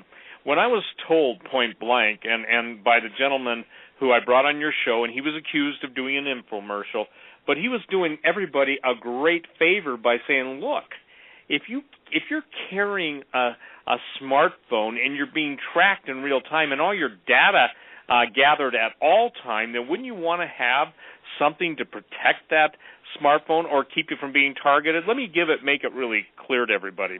Every gun owner who has a smartphone, and this was told to me, every person of interest who is considered a threat is already targeted in all their targeting computers, either be taken out by aerial assets or ground assets. You follow me? In other words, you don't have to worry about running to your favorite place in the woods with your phone on. I mean, forgive me, you better be worried about running to the place in the woods or whatever. And so something, you know, low tech, you know, $60 protects your phone. Here's what I'm saying. Does it not seem strange to you, Doug, that we go on night after night? You do. I'm only on weekly or whenever, and V's on now weekly on Sunday. And by the way, you had a phenomenal turnout. But the point being is something as easy as a pouch you put your phone in to basically keep you from being targeted. Yet I guarantee you, most people who consider themselves ready to rock and roll, and when that day comes, if they have a smartphone or even a throwaway phone, bought it, you know, Walmart or whatever, what do they call them, track phones. The point being, the minute you buy a track phone and start calling anybody, your voice is already printed, voice printing. That voice printing immediately matches up, and we're talking about almost infinite amounts of data storage and speeds yet not admitted to by the NSA and others. So follow with me, Doug, okay? We're talking about freedom. We're talking about the day is going to come. We're talking about that. And all of us, and I have a smartphone. Unfortunately, I became aware through my friends sharing with me that I got to keep it in my little pouch. So the point is that if I want to use it, now the minute you use a smartphone, obviously your location is given away. But if there are times you want it for an emergency, but you don't want to be tracked in real time, throw it in the silent pocket. That's not a pitch for a product. It's a pitch for your life. You know, it's amazing. I used to say this, V, all the time. Starting the survival movement, you know, 3.5 decades ago with a couple other guys, I used to say, look, people come into your home, they sell you life insurance. They tell you used to see the syrupy things on commercials. You know, you die, you don't want your wife being cast out on the street. None of us do. We want our kids to be taken care of for whatever reason. That's called life insurance. The minute you start talking about a proactive mindset to take control of that which you can take control of, life assurance, everybody acts as if, you know, you're on some foreign planet or something. The idea is simply this. We are now in a position to be monitored. I believe Snowden deserves the real Nobel Peace Prize, and I believe the guy that won it has to give it back, you know, or it should be demanded back. But because the same powers that be that control the power structure of the world award those things, you know, they usually don't give them to true, maybe in chemistry and the sciences, but when it comes to the Nobel Peace Prize and stuff, and some of the people that have been recipients of it, you got to look and say, how did that guy ever get it? Saying all that to say this, if you can do what you can do to keep from being targeted, then do it. Then do it. If you've got a smartphone, if you've got a dumbass phone, you know what a dumbass phone is? A dumbass phone is one that basically the guys just think willy-nilly, and that's that dumbass speak in a biblical term. The bottom line is that they're how do I say this? Not only broadcasting their location, but they're also broadcasting all the data. We are in a cyber war 24/7 right now.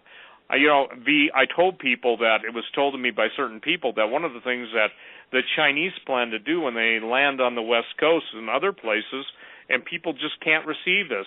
All the people on Facebook and Twitter, the girls and the dating sites and everything, they've already matched them up with their soldiers. Pastor Langford gave a powerful word.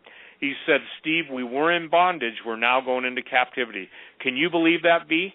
Does that sound strange to you? Because does that not sound just like the ancients, to the victors go the spoil? Or is it not living out for us right before our very eyes, Boko Haram and other places in Nigeria where they're just stealing young ladies and raping them, etc.? Am I off on that, V? No, you're not off on that at all. I mean, look at what ISIS is doing with the women, the Yazidi women. I just don't know how to pronounce that. Yazidi, yeah. Yazidis, yeah. The ethnic group that's in Iraq.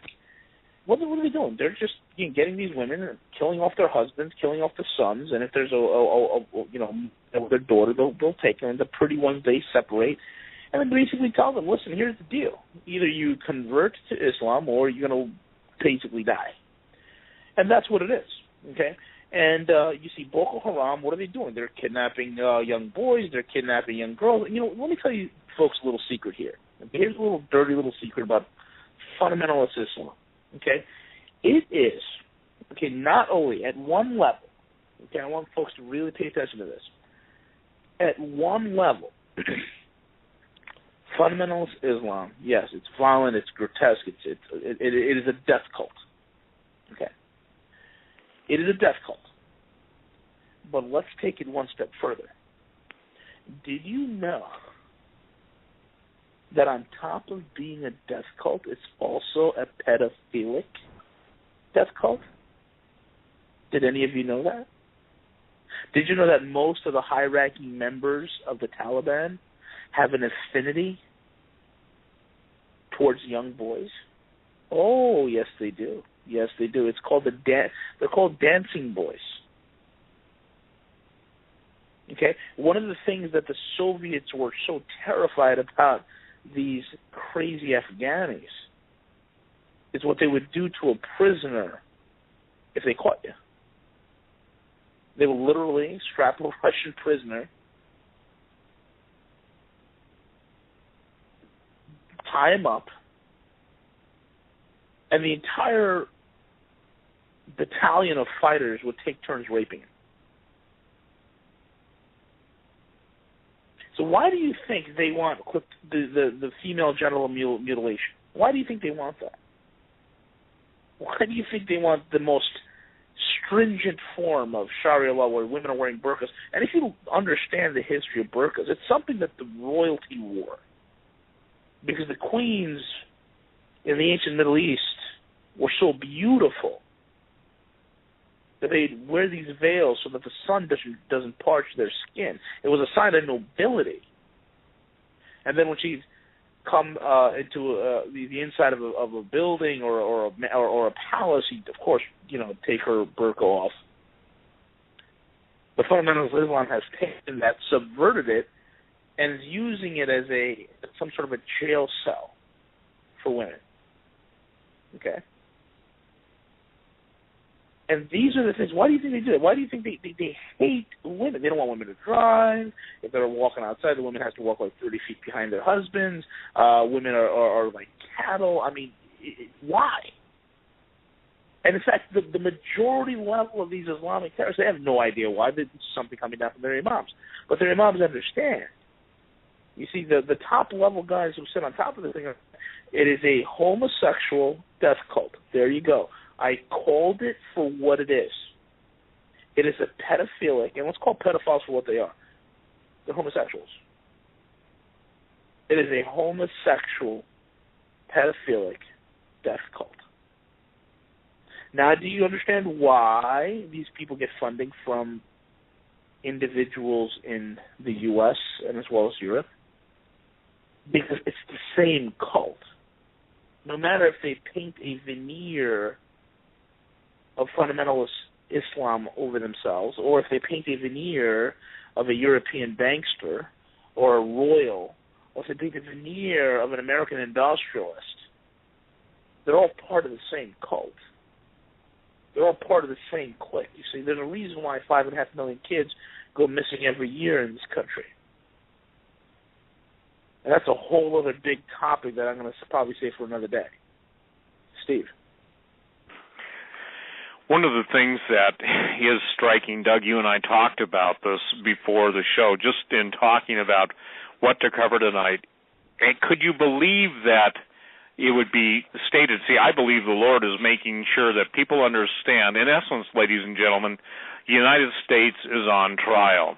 We have had the prosecuting attorney basically laying out the evidence, and now we're just waiting. The verdict has already been passed. People, again, I get emails. Why don't you ask people to pray 2 Chronicles 7:14? Because it's too late for that. Well, you're a negative giver. You don't give people any hope. Oh, yes, I do. I give people the hope of their calling. His name is Jesus. I quote the scripture over and over and over. Friendship with this world is enmity with God. Jesus said, they hated me, they're going to hate you. They persecuted me, they're going to persecute you. But yet the silence, Doug, of what the Western church, both in Europe and in the United States, as to the slaughter, the most heinous, the most disgusting, the most illicit acts of one human being to another. And by the way, I believe it's fueled by demonic appetites, the lust. There is a bloodlust in demons. They have to have it satisfied. The blood is going to boil. And by the way, I just got an email. This is fascinating. Listen to this, Doug. This is out of, I think, the Jerusalem Post, and Zero Hedge is also reporting it. Islamic State to the United States, we will drown all of you in blood. Well, Henry Gruver's traveling around the world to remit blood guiltiness, and yet we're watching blood guiltiness, and what do? We're like the kid that whistles by whistle by the graveyard, And yet it's no longer a graveyard, it's the slaughter fields. What Pol Pot did is not even on the level of what's being done. Oh, don't get me wrong, he was ruthless, he was brutal and everything else, but you know what? The silence is the greatest evidence against the church in America. Don't give me that religious garbage. Religious garbage is what has kept people impotent. It is what has kept people blind. It is what has kept people passive. And by the way, Jesse Pan Lewis in her book War on the Saints, which you can download, said the most dangerous place for Christians to come under the assault and influence of evil spirits is when they adapt a spirit of passivity. Go look it up, ladies and gentlemen. Passivity will get you captive. Captivity will get you executed. That's why many people are going to die before their time. And that's why Psalm 27 is so important, Doug. So passivity. You cannot approach these times in any more of a passive state. You've got to be active. You've got to be actively praying. You've got to be actively doing anything. Now somebody says, well, what am I supposed to do? Well, whatever the Lord tells you to do. And by the way, ladies and gentlemen, please keep Jeremiah and his relief team, in your prayers. By the grace of God, the listeners to your show have just been a blessing, Doug. They've gotten the money they need now to go over and make a difference. They're obviously going to be there to help as many as they can, and I love it when men of God and their wives know the cost it may cost them, but these people are laying it on the line for the people of God and doing something. Somebody once said, I don't care what you do, just do something. Well, that's not necessarily the case. You have to do what the Lord shows you to do. But I'm done with cheerleaders, 1 minute they're saying, God bless you, Brother V, and the next minute they're putting another word after God to me, Steve. The bottom line is that it's astonishing to me. If you look at the fickleness of humanity, by the way, Jesus didn't trust any man because he knew it was in their heart. That's why I tell everybody, Doug, for 20-some years on talk radio, take it to the Lord in prayer. Go look up all the sources. I don't put up however many stories I put up on my website just because I'm trying to fill space. As a matter of fact, by the way, ladies and gentlemen, you have to, my stories always scroll if I get 20 new ones tonight, the old ones you saw today are still there. You just have to go down the bottom and go to the next page. But the point being is that how much evidence, Doug, what's the turning point in a legal case when you go and have testified, on behalf of whoever your client was? What is the turning point? When is the turning point realized in a court of law? I'm not exactly certain what you mean, Steve, but after, look, I'll make it easy. Isn't it after all evidence has been presented? Oh, yes, and the jury rules, okay? Oh, sure. That's right correct, now, yes. ladies and gentlemen, there are people all over the planet. The evidence is being presented. It's in your headlines. It's in your helplessness. It's in your hopelessness. It's in your dire circumstances. It's in been looking for jobs. That's all evidence. It's all evidence. And that's why we're in a position now where there are no longer spectators. It may work with the NFL, and I have my own statement on that whole thing, but the bottom line is we must become active participants. And look, V can tell you this, that when Russia wants the Ukraine, they'll go for the Ukraine. And V, just bringing people up to speed, obviously we're seeing major build-up on the borders. What are your sources telling you, or are they just the sources that are sticking to their guns? I mean, is there anything that's changed when you said months ago that Russia will go in to the Ukraine? And obviously they're already there and they're spec ops and stuff, but what's your statement on the Ukraine right now? Well, one of the things that, people always say is, hey, if you talk about a mid-July to late July date, obviously that hasn't happened. One of the things that people have to understand in the intelligence business, even when you look at even these very elites themselves, nobody could plan something 100%. Nobody could project something 100%. So when, I hear something that I know has come from a very credible, very, very credible source, then I pass it on. Okay, that doesn't mean the information is exactly how they say it and when it's going to say it. Okay, because there's always a margin of error, and these things can end 1,000 different ways.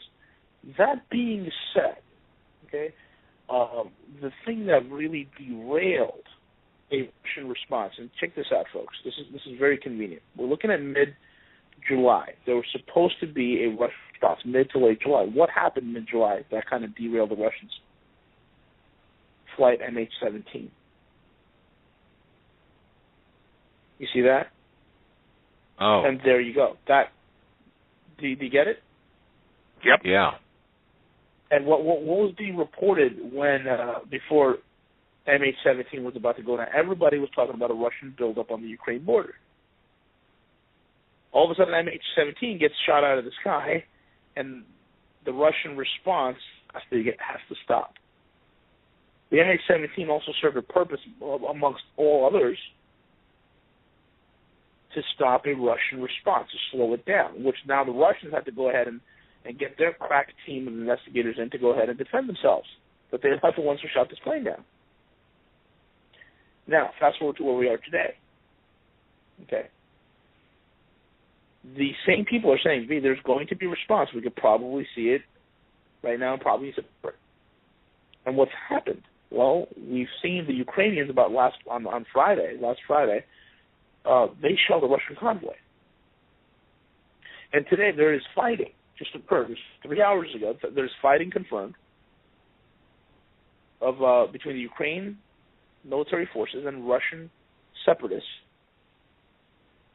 Again, over a convoy. While this is being done, okay, you got to understand, we're approaching the winter. Okay, we're approaching the time when it's going to get cold. It's going to be another cold, brutal winter this year. Okay? We've had a very cold summer. It's going to be a brutal winter. Now, it is very important to the European market as well that the South Stream pipeline gets completed. Russia has two pipelines, Nord Stream and South Stream, that circumvent the Ukraine. Okay? the South Stream, because the Russians knew eventually the NATO is going to make a play for, the Americans are going to make a play for Ukraine. They knew that. I mean, they read Brzezinski's book in '97 when Brzezinski said that they're going to have to take Ukraine. This thing's been in place since '97, so the Russians are well aware of it. That's why they were creating the Nord Stream pipeline and the South Stream. The Nord Stream's complete. Now they're waiting for the South Stream to come on. It's got to cut through Bulgaria. Bulgaria today, just a few minutes ago, and this is hot off the press, just about 3 to 5 minutes ago, announced that they're halting the completion of the South Stream pipeline because all of a sudden NATO just moved 12 F-15 fighter aircraft along with military personnel into that area. This, hot on the heels that we just moved an Aegis-class missile cruiser, a Ticonderoga-class Aegis cruiser, into the Black Sea. Couple that with a French cruiser, which is pretty interesting. So you see, folks, the things are being built up. There will be a Russian response, and my sources are indicating, and heck, even W's sources are indicating the September time frame, because it's at that time they're getting ready for the winter, things are starting to cool, and it works very well to the Russians, because, look, let me tell you something about the Russians. They fight very well in the cold. They are masters at fighting in the harsh winter and when it gets cold. So this is what they're getting geared up for. Okay, the ground will be nice and hard, getting ready for the tanks to roll through, and I think that's the timeline. So that's what's happening in the Ukraine, folks. It's being built up. It's being provoked. They're pushing even the Europeans into a rock and a hard place. See, the Americans have the neo-Satanists that run this nation were pretty smart. What they did is this: they knew that jeopardizing the Ukraine and subverting the Ukraine is going to put the European economy in jeopardy. It's going to put the Europeans in a situation where they just can't sit out anymore. Either A, they join the fight with the Americans and go fight the Russians,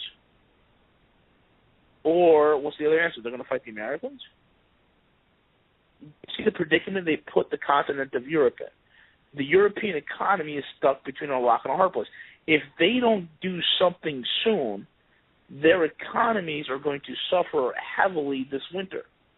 And, folks, the gas that the Russians supply is just not for cooking and heating. No, that's more than that. Factories run off of it. There's going to be a massive economic drain this winter when energy costs go through the roof because there's not enough natural gas,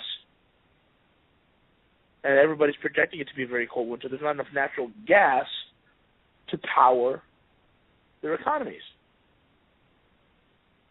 So Europeans have to do something. So this is turning out to be a very, very precarious situation. Whether willingly or unwillingly, the whole entire World War III or a limited war in the European theater hinges on the fact and the reality of how greedy the European bureaucrats are, how much they love the American dollar. That's what's going to dictate the outcome of Europe, is how big of a lackey are these people. And, folks, why are they doing this? Well, this is basically the cabal of the group or the organization or the club of the most insolvent nations in the world trying to hold on to some sort of relevancy. Now, do you think for an instant that the dragon, which has been pretty quiet this whole entire time, is going to sit idly by and watch their economic partner get encroached upon? I don't think so. Europe is going to absolutely have a cow. They're going to crap a brick when the Chinese enter the fray. Because at that point, they're going to have to say, you know what, we don't want to get into this fight because this is suicide at this point. And this is going to turn out to be an American embarrassment. Remember the time frame that my general source said. 2015 is supposed to be a complete undermining of the United States dollar. And a lot of other top military sources have corroborated and confirmed the very same bit of information.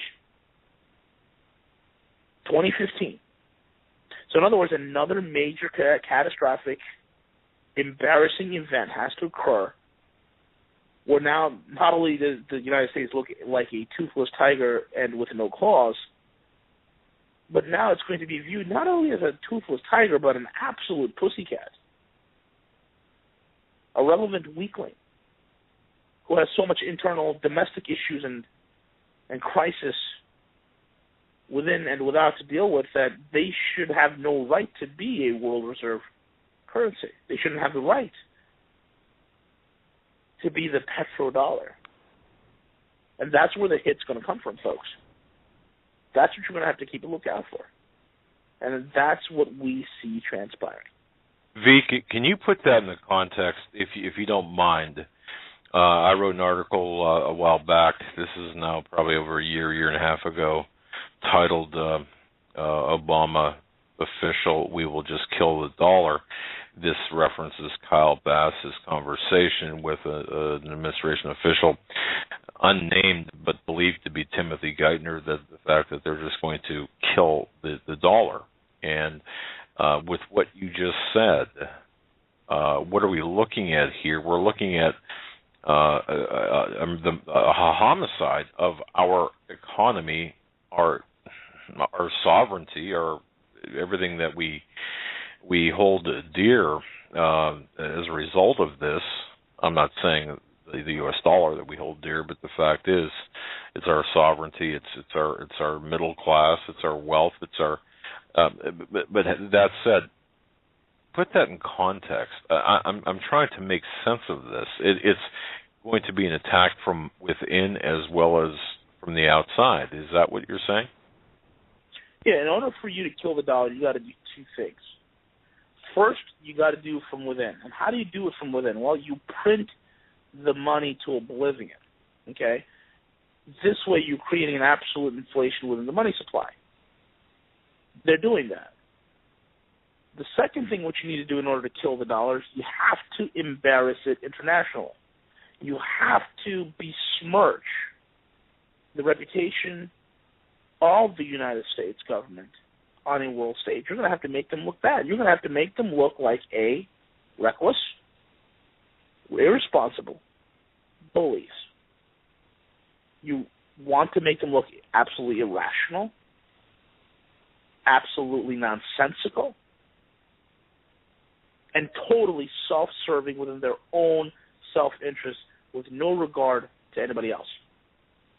And that's what they're doing. In other words, the characters that have been placed in this White House, that have been placed in government, and that's on both sides of the aisle, the Democrats and the Republicrats, two wings on the same dragon. They're both fulfilling a perfect role. They're both doing a masterful act, and that is destroying the nation from within and without. That's how you kill the dollar, Doug. You hyperinflate it to oblivion. You create monetary policy that ensures the destruction of your economy. You create circumstances and situations abroad where it absolutely undermines and brings embarrassment to your currency and to the government which issues it. And on top of that, you create as much fraud as possible. And in the midst of creating the fraud, gentlemen, you make sure you leave enough breadcrumbs lying around that those who investigate the fraud begin to vet you and cite you as the very source of the fraud. I mean, how do you like that? You can't paint the better picture, but that's how you do it. It is a complete fifth column. Wow. Captured from within. Steve. Well, how do I say this? America didn't die from externalism and external armies first and foremost. It died from its will to survive, and it died when it, and I'm serious, it died when it basically allowed the left to steal our heritage, to mock God. You know, here's the thing. You can't argue with the nation that was set above all nations.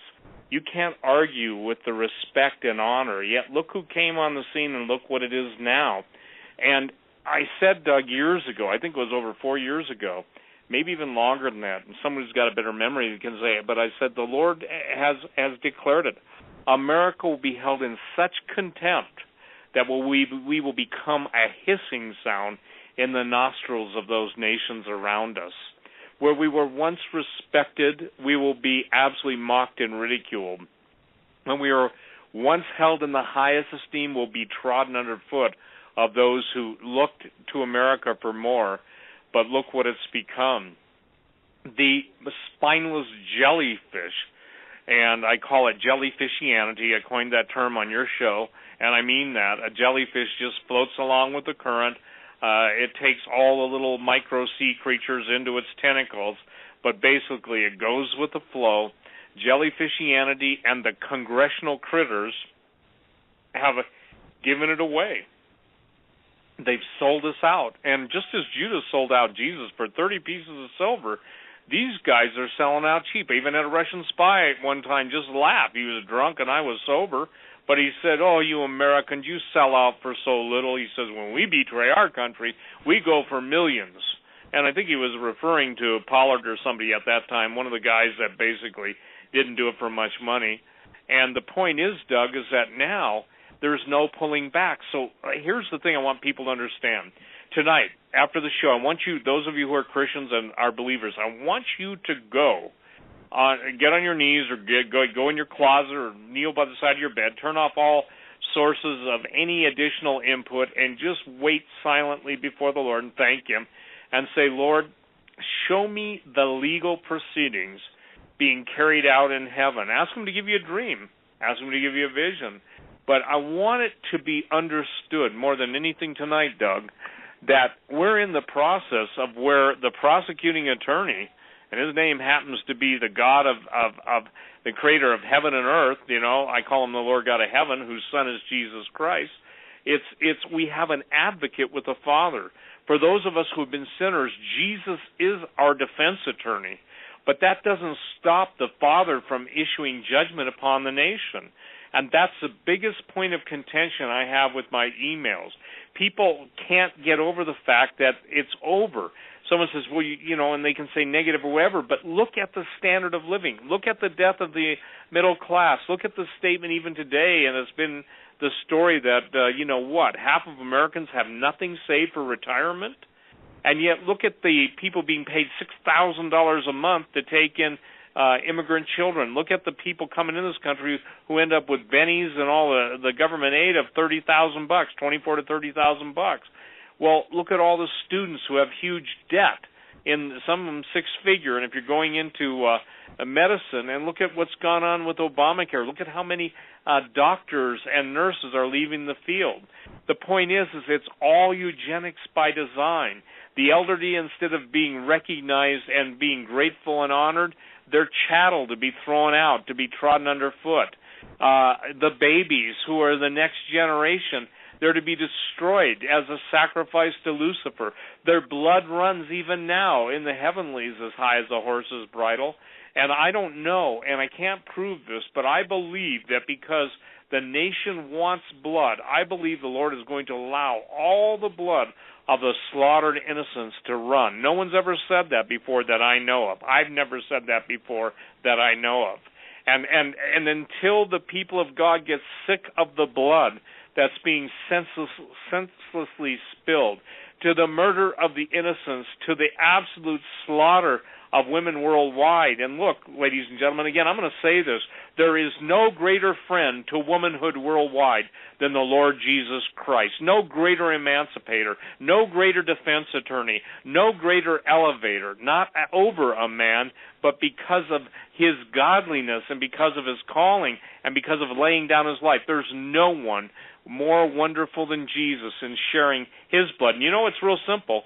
We're either going to take the blood of the Lamb and believe in Jesus Christ through faith in his word and by the Holy Spirit and our yield and surrender and our repentance, or we're going to be covered in blood. That's it. I'm sorry. There are no, well, maybe I can just hang out on another planet and wait until this one becomes more susceptible to my idea of the way of fairness. No. Listen, the war is against you. The war is raging against you, yet God said, fear not, for I've given you power to tread on serpents and scorpions and over all the power of the enemy, and nothing shall by any means hurt you.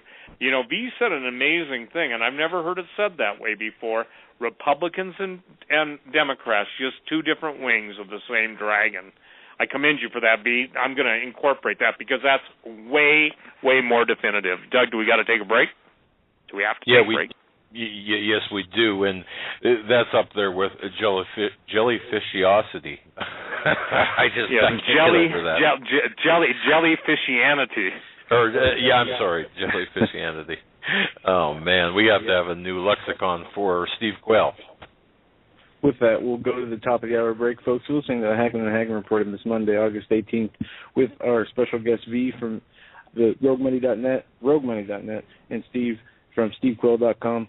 Bookmark both their websites, as there's lots of great information and content updated daily. We'll be right back. Our third and final hour of the Hagmann Hagmann Report for this day, this Monday, August 18th, 2014. I'm Doug Hagmann. In studio with me is Joe Hagmann, my son, fellow investigator, fellow researcher, Joe Hagmann. Together, we are the Hagmann Hagmann Report.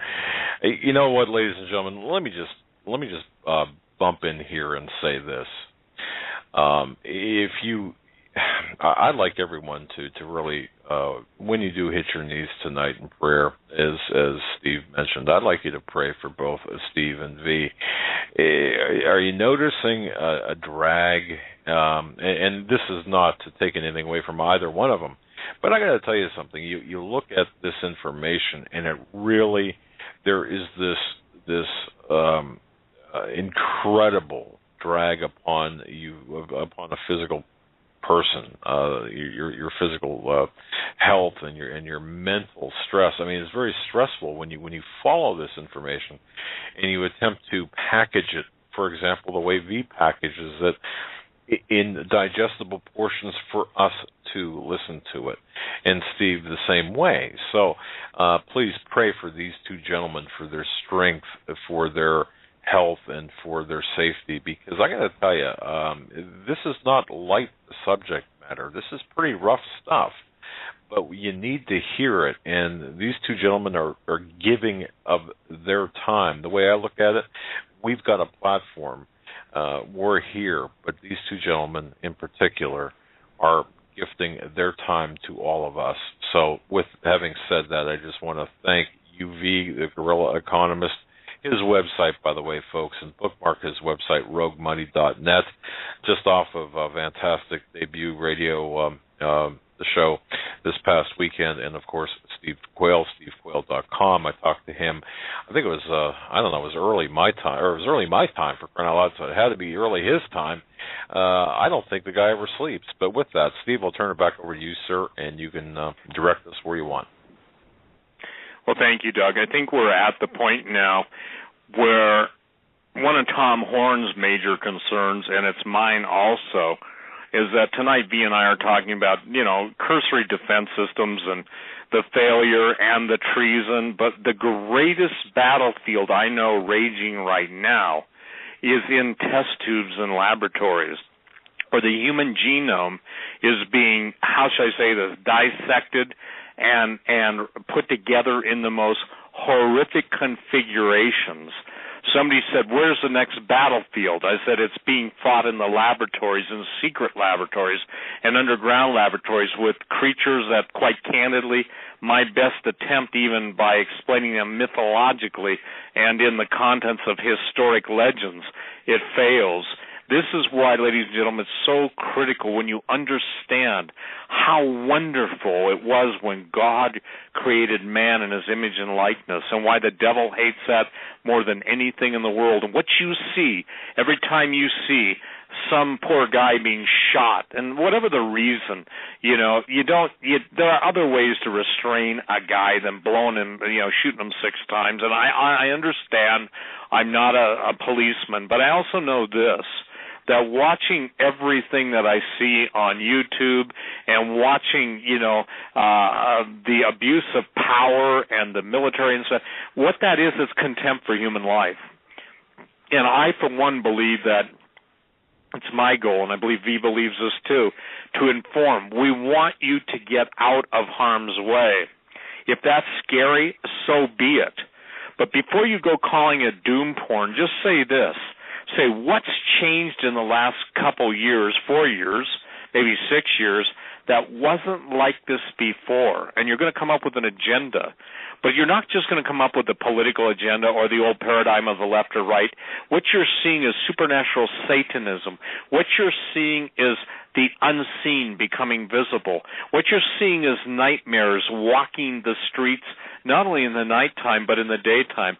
What you're seeing is the most horrific destruction of the beauty of mankind through everything that people are doing to their bodies. I saw the article today, Doug, that some guy had 453 piercings and horn implants. Well, what happens when those horrific and grotesque images that people tattoo their bodies with become real? I talked to Matthew Abbott about that.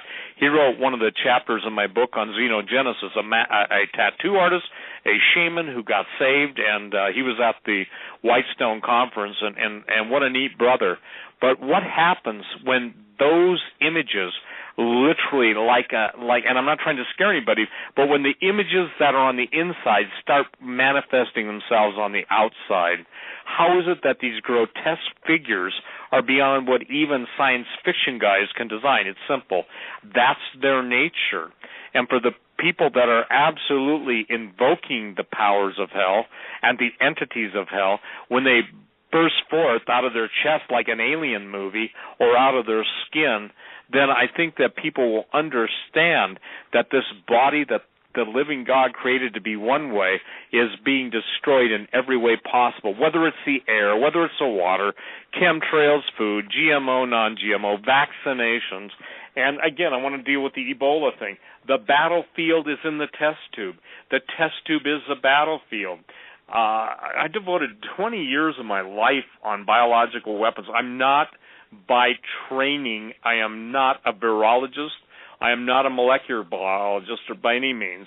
But what I am is somebody that knows that if you follow the root of something, you're going to see where that root will produce fruit. So the battlefield is for the very soul of mankind. It's for the very existence of mankind. And how can you look at your children? How can you look at your grandchildren and stay silent, stay passive, stay indifferent, and stay in the seat of the scornful? Doug, if most people that do nothing but hang out on boards would absolutely start to look at, and it is a chief complaint of mine, as I shared years ago, and someone said, "Who are you to tell me to get off Facebook?" No one, just somebody saying, "Hey, get off your faces and get on your face before the Lord." Look, I have brothers and sisters I know, and some of them you know well. They're on Facebook. I can't tell them to get off, but if they ask me, I say, "You shouldn't be on that." "Well, you don't know, Brother Steve, about my witness. You don't know, Brother Steve, how big my ministry is." That's like, in my opinion, saying you're just a little bit pregnant. You see, ladies and gentlemen, the Scripture says have nothing to do with the hidden works of darkness. And a little leaven leavens a whole lump. And somebody said, "Well, I don't care." Well, of course you don't, or you wouldn't be on there. The very fact that the root of all social networking sites, hear me, was set up by Marcus Wolf, the quintessential spy master for East Germany, and Yevgeny Primakov of the Soviet Union, KGB spy master, that ought to cause most people to sit up and take notice. How can you forgive the word, and I won't use that word, how can you complain and whine and take on the whole issue? If you're in the devil's ball game, get out of the devil's ball game. And for the record, if most, quote, men who enjoy NFL or NBA or, whatever those games are, baseball, basketball, hockey, it doesn't matter, since when is that redemptive? Well, you don't understand. It helps me to take my mind off the world. No, I do understand, and that's exactly what they're designed for. Psychological warfare is it at an unparalleled, what would you say, energy level right now. They're blasting us with everything they can. They're preparing us for the New World Order. And as the United Nations spokesman said, there will be a New World Order. You either go into it willingly or you die and get off the planet. So that's where we're at. The battlefield is a test tube. And, Doug, I think about this. Thanks for asking prayer because, obviously I'm dealing with my own mortality. I have my friend Greg Evenson, and I want to thank each and every one of you that offered him a kidney. I watch Hawk suffer, go through the stuff. I watch Oyears, a mighty man of God, a mighty man of valor, and just the crap the VA throws at him, and then all the spy agencies, they're worried that he might, quote, break his oath, and the torment and the fear and the attempts on his wife's life. And I want to tell you sometimes, I want to scream. Maybe that's why the Lord won't let me scream. I physically can't scream. My vocal cords won't allow me. But instead of that, I start praising God. I start praising God for the solution. I start praising God for the Word of God, which says the whole world lies in the evil one. I thank God for the young men. I thank God for Timothy Alberino. I thank God for V. I thank God that V's not ashamed of the gospel. He basically, he's got a magnificent testimony, and he's also been gifted. You see, man's giftings aren't for us to sit and take selfies with. The giftings are to help others come into the fullness of knowledge. And Doug, you get them, I get them, David Langford gets them, V gets them, but people send us emails all the time. Thank you for helping me to come back to Jesus. There's nothing greater that can be said than that. Thank you for helping me to come back to Jesus, or thank you for leading me to Jesus. Because my Bible says that they that win souls are wise. My Bible says that they will be as the stars that shine in the sky, and all the heavens declare the glory of God. So while we're winning souls and bringing people back to the Lord Jesus Christ, the glory of God is amplified beyond even what we see in the night. And eyes not seen, nor ear heard, nor entered in the heart of man at any time, the things that the Lord has prepared for those who love him. I know this. I know too much stuff, okay? And with much wisdom, not much wisdom, but with much knowledge comes much sorrow. But I would trade it all just for a touch of the Master's hand. I would trade it all in a heartbeat just to once again say, Lord, thank you for your redemption. Thank you for your knowledge. I don't want knowledge. I got a lot of knowledge, and I'm not saying I'm wise. I just have a lot of knowledge. But facts without wisdom, all they do is basically trouble your heart and mind. But the wisdom comes in knowing that Jesus in Proverbs 8, go read Proverbs 8, everybody, when it says, I wisdom, that's talking about Jesus Christ, because it said that Jesus was made the wisdom of God to us. That's what the Apostle Paul says. So what I'm doing, Doug, and I know that V's doing, I'm going to turn it right over to him now, is we're trying to give you the best scope of what we've been either given by the Lord or gifted with, to try and get people to understand they can act. They don't have to be victims. They can be victors. That used to be, I think, a byline I used to say. It's always better to be a victor than a victim. And so that's what we're trying to do. And I say this, that thanks be to the Lord Jesus Christ, who gives us the victory. And the one word that is so lacking from the modern expression of the redeemed to the Redeemer is triumph. Because that's a scripture that basically means after everything that's come against you, after everything that's brought you down, throwing you down, sure, you may have been thrown down, ground your face in the mud, and gone swimming with the pigs as a backslider, but the Lord lifts you up and he washes your face, he washes your heart, and he gives you a new countenance. Go ahead, V.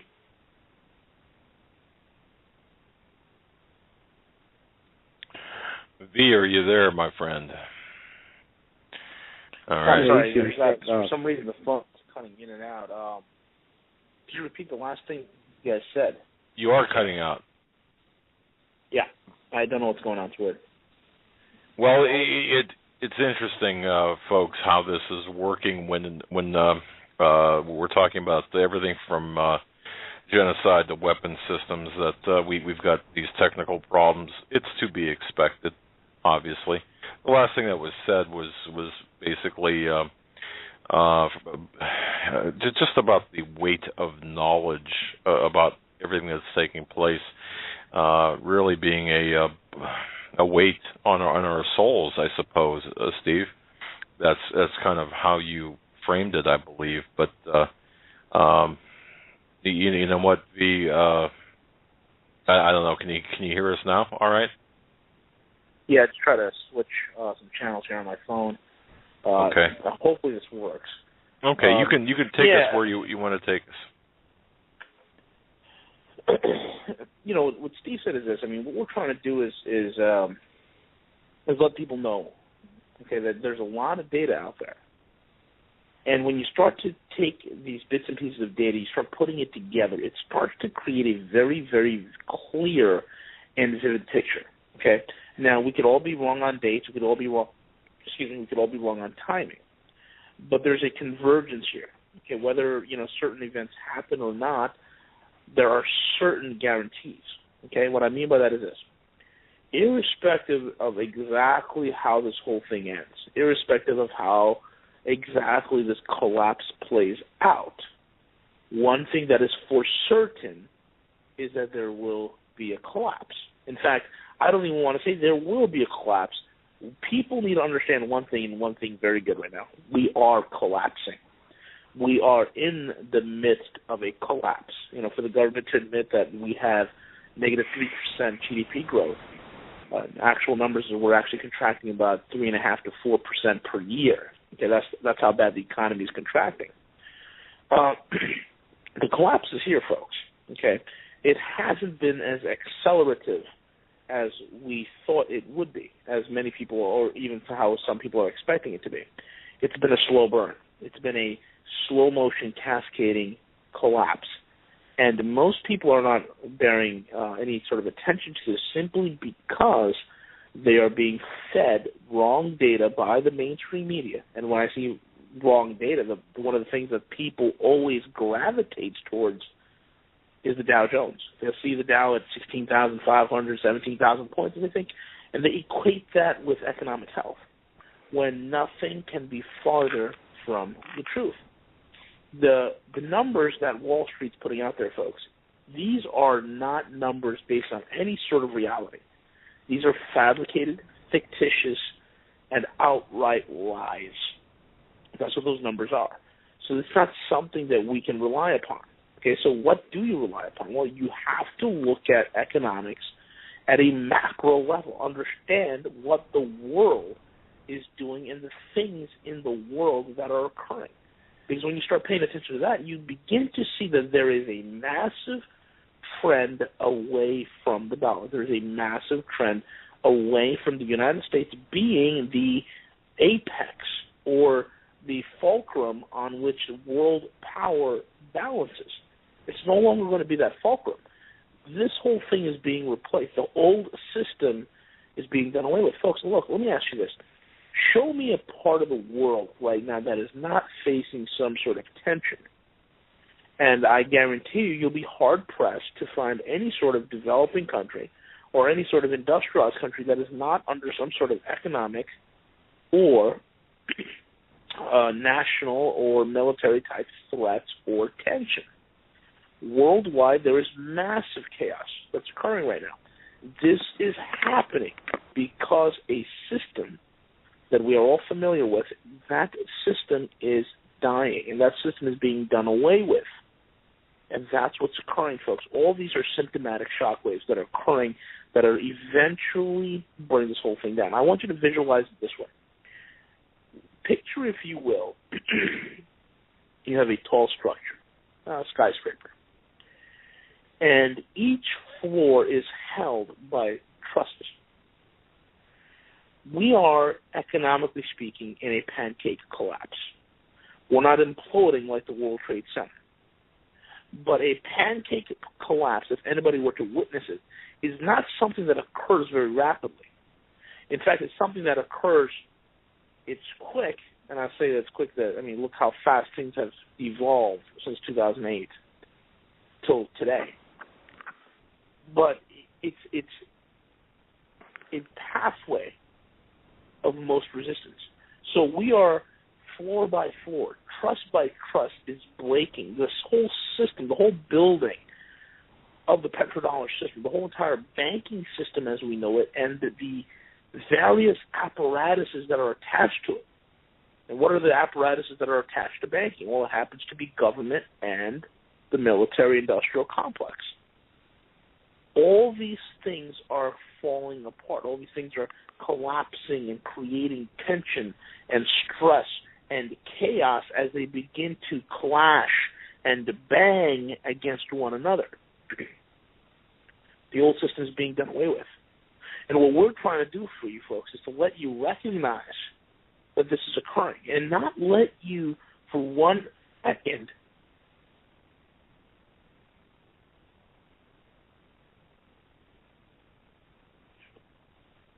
You cut out there for a minute, second. Could you hear me now? Right after you said the word second, you cut out. Interesting. What we're trying to do is not let you take it easy, okay? You need to relax. You need to enjoy life. You need to do all these things.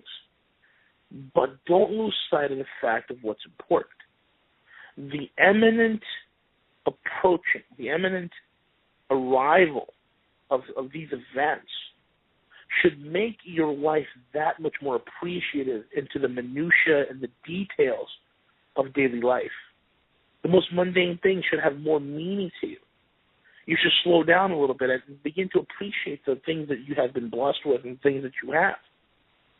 And then while you do that, you have to make the right preparations to make sure that when you come out on the other end of this whole entire thing, that you have a semblance, the worst, or if you're blessed enough to hold on to as much of a normalcy as you possibly can. And normalcy, folks, is not something that is defined by the things you possess or the things that you own. Normalcy is something that is what I feel to be a state of mind within yourselves and amongst those whom are your loved ones. And that's the whole thing here, folks. There are great and grievous events that are occurring worldwide. We are on the chopping block. Excuse me. We are on the chopping block. And we are being carved up. Your country has been sold out. And there are many of those who think, well, once we collapse and we go into this whole thing, someone wants to trade with us. Someone, we'll be able to rebuild our infrastructure and rebuild our economy and this, that, and the other, and get back into the marketplace. Yeah, you could. Only if you overthrow the yoke of your enslavement. Only if you overthrow the powers that be that have their boot to the back of your neck. Unless the populace awakens and understands and begins to identify who their slave masters are, they have no hope in creating anything on the other side of this whole entire collapse. Steve.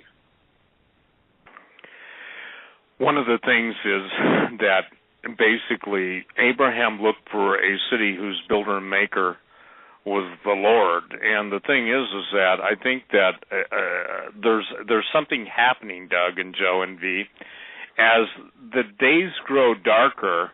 The promise and the brightness of his coming, I'm talking the second coming of Jesus, is becoming more and more the focus. I think the greatest tragedy, too, V, especially in Christians or those who profess to be Christians, is they don't understand that we will all stand before the living God and give account.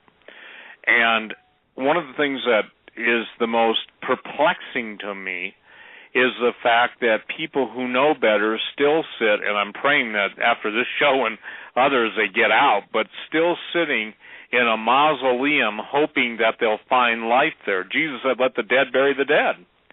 And it's also amazing to me that with the acceleration, again, let's just take two issues we talked about tonight just to basically refresh everyone's memory.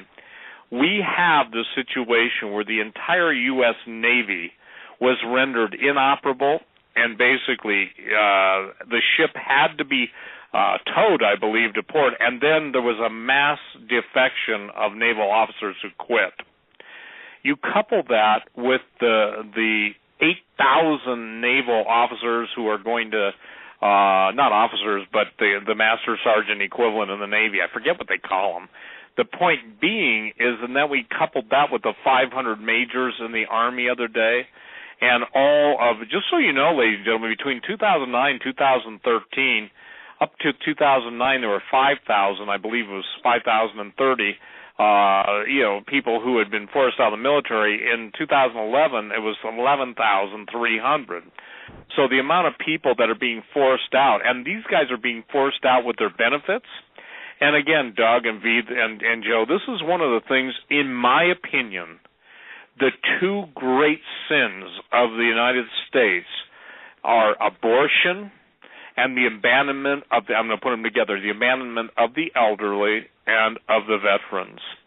Every single law. Now, somebody who's a Native American said, Steve, every Native American knows what's happening to the vets. It's happened to us. If you listen to a liar make a promise, can a promise by a liar ever be fulfilled?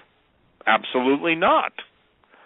Again, but Doug, Joe, V, every day people turn on the same vomitous lying diatribe by switching channels, and then they go to something when they think they've gotten the news, and whether it's Justin Bieber, I use this only as an illustration, I could care less, or Selena, or the Kardashians. The Kardashians is probably the best example of narcissism at its highest focus and in the faces of the people of this country. And it's amazing to me that when narcissism is elevated, Jesus said, if any man is going to follow after him, let him deny himself, take up his cross, and follow the Lord. Well, I used to know an old photo salesman. I had some photo stores, Doug V, years ago. That was my first business when I was like 21, and that's a long time ago now. But his name was Bob. His last name, I'll just say, was R. And he used to always come in, and the first thing out of his mouth was, deny yourself nothing. Well, to a hedonist, I'm sure that appeals. But he died a very lonely, broken man, abandoned by his family. Evidently, he should have denied himself and embraced his family. I hear this every day, Doug, and I'm going to speak to the husbands now and the wives. If you're giving your husband a hard time because he's prepping, or husband, you're giving a wife a hard time because she's prepping, or, there's people out there that I met, God bless you, Ann M., and others who are literally finding out what Jesus said, the enemies of a man's life or a woman's life will be those of his own household. The point is that everything's going to fail. And whether you like it or not, ladies and gentlemen, when sin entered the human race, planned obsolescence also entered the human race. And the neat thing about Jesus is he said that where he is, we may be also. Now, obviously, the world and the powers of hell and the lying devils from multi-dimensions that are entering into our dimensions want to make sure you and I go to our great reward, so they basically get the planet. But the point is that God yet has the final say, and God always has a remnant. And Doug, I asked you this, and I know you remember it, but I said, what is a remnant? Well, in a fabric, it's when you've basically sewn whatever you're going to sew. It's the leftover material. And isn't it amazing that the remnant will inherit the robes of righteousness? And the loneliness and I want to share something. I believe outside of apathy and indifference, the other thing that the enemy is using against Christians right now is loneliness. It's amazing with iPads, iPhones, televisions, interactive this, interactive that, games, everything we can watch, do, enjoy. There's still that emptiness. There's still that loneliness. There's still that void that was created by the living God for him to inhabit, and people are trying to fill it with stuff, whether it's sex, drugs, rock and roll, whether it's materialism, whether it's, you name whatever ism, communism. The point being is the quest for power, the quest for eternal life apart from God. Everybody's trying to fill that void with something other than what it was created for. You see, we're like the ultimate we're a multi-dimensional jigsaw puzzle combined of way more than any of us can even understand. We see body, soul, and spirit. We see consciousness. We know all these things. But none of us can even begin to understand what we would have been or could have been or yet shall be when the redemption of the blood of the Lamb, the Lord Jesus Christ, recreates us anew. We're new creations. So the point is, it's tough when you're acting like an old creation or feeling like the knees are crying out to you, you're an old creation, to say, I know there are better days. But my prayer for everyone listening tonight, and this is what I continually pray, Lord, you said when you lead us into the wilderness, and make no doubt about it, you're either going to move to the wilderness or you'll be led there at some point when everything fails, and that's when your money fails, and that's why V has spent so many hours on talk radio telling you, and somebody says, well, I can still go down to the grocery store and take my $10, $20 Federal Reserve note and buy food. Well, you can, but there are others who can't. And the day will come by design when you'll be forced to either kiss the devil's bottom and go through, the denial of the living God to be fed at the pig trough. Because, ladies and gentlemen, make no bones about it, even the highest-ranking Luciferians have their hopes dashed and their how should I say this, bleak encounter with reality. I don't know if you ever saw V, Doug, or Joe, but I saw a picture of Angela Merkel and a bunch of people dressed in black robes with some kind of strange symbol on it, and they were bidding departure to one of their high-ranking members of whatever they were involved in. It was obviously dark. They were obviously wearing black robes with a sash on the top that gathered the robe together. I don't know if any of you ever saw that photo, but immediately I looked at their faces, and I knew that they knew that guy had gone to the very powers that they had yielded themselves to. In other words, they knew there's a certain fate that awaits them. Did you ever see that picture, V? Steve, I'll tell you, I've never seen it, and I'm not sure what happened to V. I know he's having technical issues. Okay. V, are you there, my friend? Is he there, V? He just dropped off. Yeah, he's having technical issues. Well, I got it. But, Doug, you're right. Here's the thing. You're right, Steve.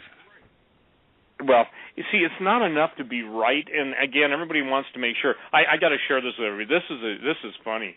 I had a guy write me a letter and tell me what his brother thought of me. Okay, now I'm not beating up on my critics. God knows that they're like ants; they're always around. But the point is that he said, "Yeah, I looked at." I'm back on. Okay, I just want to finish. I'll give it to you. He looked at my prophecy and he said, well, yeah, that guy's been saying the same thing for 20 years. And I said, Doug, today, I said, yeah, they'd have a real problem with the revelation now. I once said, when the tribulation starts, I said, mark my words. I said this 23 years ago. Most people will deny they're in it, even those who have been preaching it. Go ahead, V. The whole thing is this. Time is everything.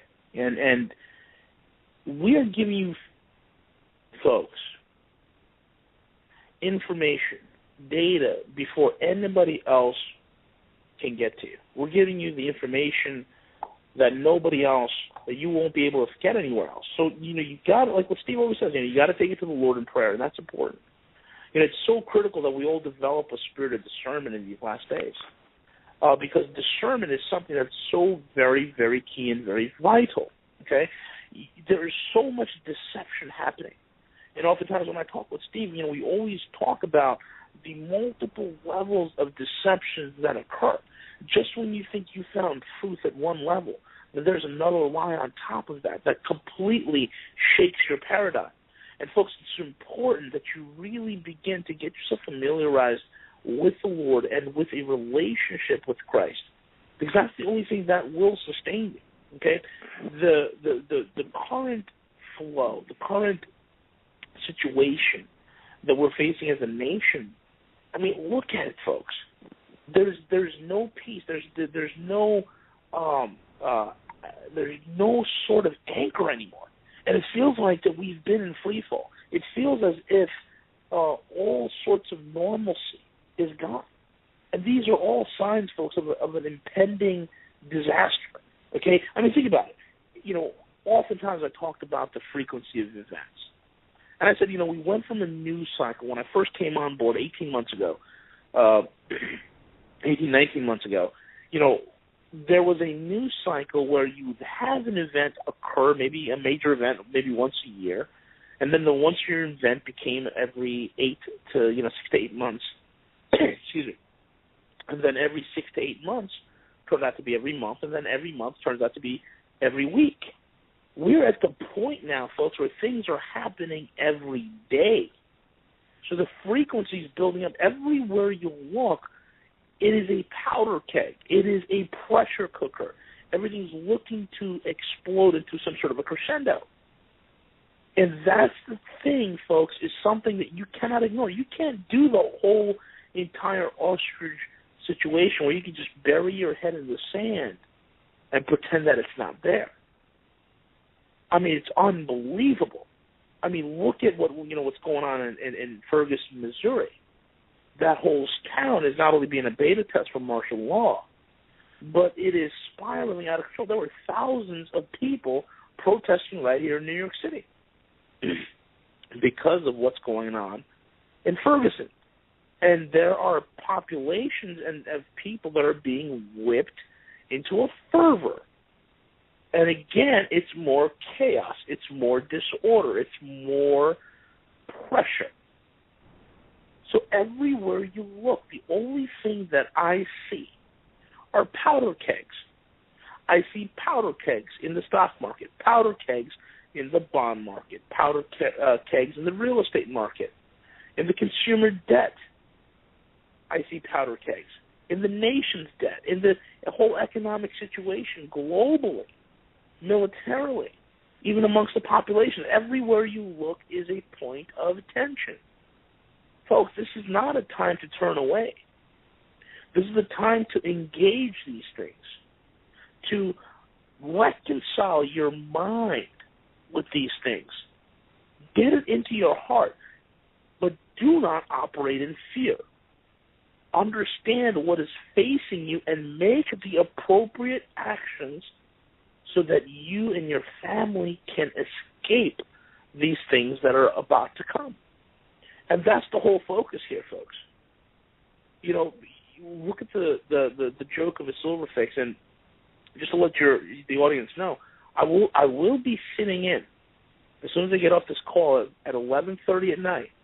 I will be on a call with London, and it's going to be 6 or 7 in the morning over there, and we're actually going to be talking about the silver fix. There's a huge meeting that's occurring with some movers and shakers that I'm, been invited to sit on.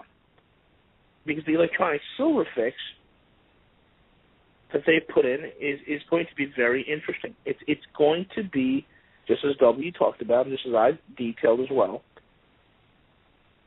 the silver bullet to the dollar. It's going to be the setting up of the exit doors. It's going to be the system that's going to ensure the death of the United States economy. And you're going to see more of this. Some people say, well, we'll leave. What about, gold and silver? The price is getting beat down. Folks, let me tell you something.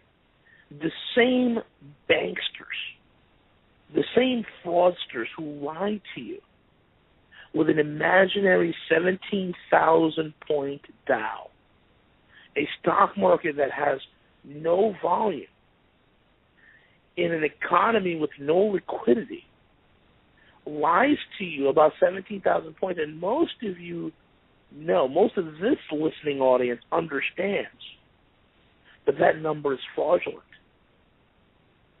Why is it that some of you have a problem understanding that the spot price of gold and silver is also fraudulent? Amen. That it's suppressed. You can't hold. This is what what Orwell talked about: double thinking, or double think, holding two opposing realities at the same time, but being at peace with both.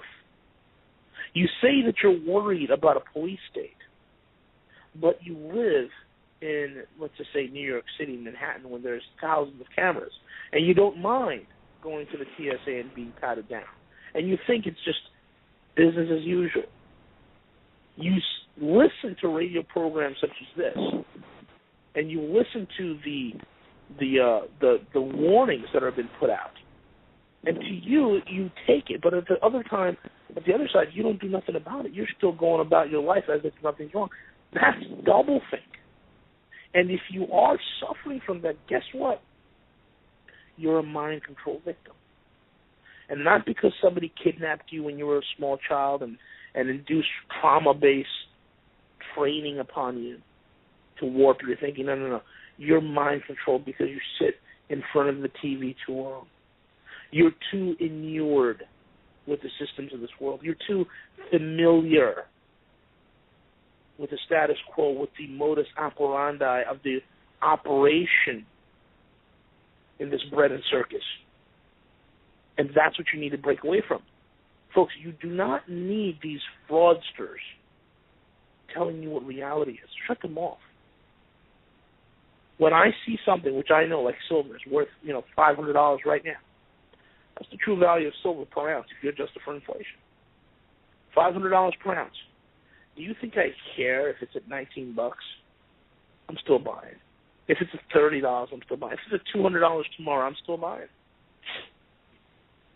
If they drop it down to $18, I'm still buying. It doesn't matter because I understand. See, the same fraudsters who want you to believe in supply and demand all of a sudden do not want you to apply those very same rules of supply and demand to the very thing,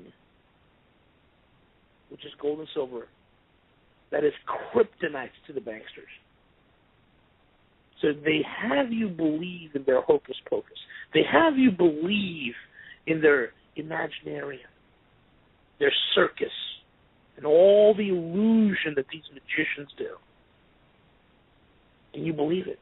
You believe that the unemployment rate is 6.7%. You believe that XYZ company had a $2 billion corporate earnings profit. All the superficial things that are based on fluff. You are sold to the phantom growth that is in this economy. And you think that it has some sort of merit or bearing, as it is the very thing that determines your reality and existence. And if you're that person, folks, you need to unplug because you are under some sort of programming. That's why guys like Steve get on the radio, and Doug, and Cho, and myself, and Hawk, and Evenson, and W, and all these guys. That's why we get on the radio. Guys like John B. Wells. And we pound the microphone because we're your dose. We're your dose of reality. We're the antibiotic to the disinfo. And when you tune into us, we are the anchor that roots you in reality. And we are the very voices that God has put in your life to make sense of this insane world. And now we're not infallible. We make mistakes because we are dealing in the world where the best laid plans of mice and men often go astray, often go wrong. And when you're dealing in a world where three-dimensional chess, and we bring information from the highest levels, that's what you need to listen to. That's what you need to pray about. That's what you need to be an impetus and an anchor and a compass for you to make the right decisions. That's what this whole thing is about, folks. Steve. By the way, that was very well said, B. I'm sorry, Steve. I didn't mean to jump in there, but that was extremely well said. No, you jump in, Doug, because, I cannot say, go ahead. No, you know what? I got an email today, somebody saying that my goodness, silver could go down to as little as $9 an ounce, and this was copied from some columnist writing this, and I'm thinking, I looked at this and I just wondered what reality that individual was really adhering to, and V, you so eloquently defined this this reality or lack of reality. And I want to thank you for that. Go ahead, Steve. Well, the way V spelled it out is absolutely true. You can't, here's the deal. When people look at a political solution to a spiritual problem, they re-vote the same people in who couldn't fix the problem to begin with. That's the definition of insanity. It's also, I would say, the outworking of basically laziness. V was talking about antibiotics. I think basically what we're trying to do here is be an anti-myopic, because most people are myopic. They can only see immediately what's in front of them. That's why basically Jesus made it simple. The most religious people in the world who were expecting the Messiah couldn't see him when he stood before them. And I say this to all of those who cannot even speak the name of Jesus, because you're listening to lies. The point being is that which of the prophets did your fathers not kill? Going back to the statement. See, Doug, here's the hardest thing. We're all not only creatures of habit, we all have our normalcy bias. We all have our basically ups and downs. We have our worldview. I deal with people every day, and it's to my frustration, who basically tell me I'm negative and they're just going to deal with one day at a time. Well, everybody who was slaughtered with the Yazidis, and also everybody in those Nigerian pastors, I don't know if you watched that, Doug, and I don't know if you saw it, V, but they just laid there as Boko Haram slit their throats. There were I think if I remember right, I could only see 4 or 5, maybe they're guys with guns, but not one of them made a move to try and change their situation. They were like sheep led to the slaughter. And I'm telling you point blank, again, I'm wrestling with that, ladies and gentlemen, saying to the Lord, Lord, I understand your kingdom is not of this world, yet would you have your disciples fought. That was the first time when you came as the Lamb of God to take away the sin of the world. But Lord, Peter had a sword. And you know what, Doug? I come to the conclusion now after 43 years of walking and stumbling and falling and the Lord lifting me up, that God's people would rather not do anything than trust him in faith to do something. I'm sorry, but that's the conclusion I've come to. Now, there are exceptions to that, okay, but I'm talking in general. It's kind of like, well, if I don't say anything against the evil, I'll live longer. My favorite was, and you've heard me say this, but my favorite email slam over the years is, how could you possibly be telling the truth? If you were telling the truth, you'd be dead. And my answer to that is, of course I'd be dead. Unfortunately for you is that people are praying for me, and God is sovereignly keeping me alive. And the point being is that if that's their only definition of truth, then they're really sad. What they're saying is, I can't wait for you to die, Stephen, shut up. Then I don't have to deal with hearing all your nonsense. But then why do you listen? It's an amazing thing, Doug. Here's the deal. I believe the people that listen to Hagmann and Hagmann or whatever show is talking about the reality of what's going on. They have a voice screaming inside them. I want to know the truth. And I tell people the best antidote for fear is being warned ahead of time. And, V, when I think back of what you were talking about when the bankers started getting whacked, and by the way, most people don't know this, but it was Lehman Brothers that transferred the majority of high technology through their business dealings to the Chinese early on. Lehman's did it. And what happened to them, V? Well, I'll fill it in for people. They went out of business. So, ladies and gentlemen, please understand, the pleadings that you hear, and pleadings is true, the evidence you hear, the information you hear, it will all stop someday. And then what you're going to be left with is simply this. You'll either be left with your criticism, you'll be left with your knowledge, you'll be left with the scripture, you'll be left with hope, you'll be left with faith, and that's what I'm praying. And the day is soon arising when Jesus said the night comes when no man can work. Doug, I am tired. I am worn out. So he said, well, that's a negative confession. Stand in my shoes for 23 years before you give me a pat on the back. And I'm not trying to be negative, but what I'm trying to do is I say, God, will you please baptize our listeners in reality? Again, I threatened I won't do it, but simply because I don't have the time. But if I were to post the email Quarks of the Day, Quark, okay?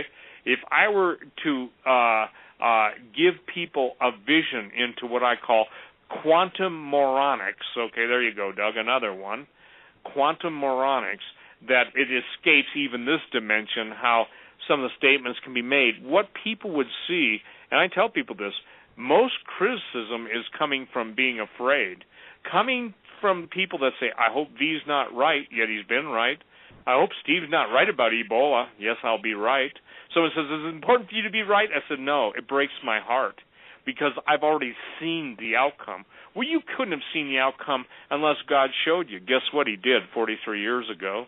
And see, the thing is that Jeremiah's eyes were a fountain of tears. They were always a fountain of tears.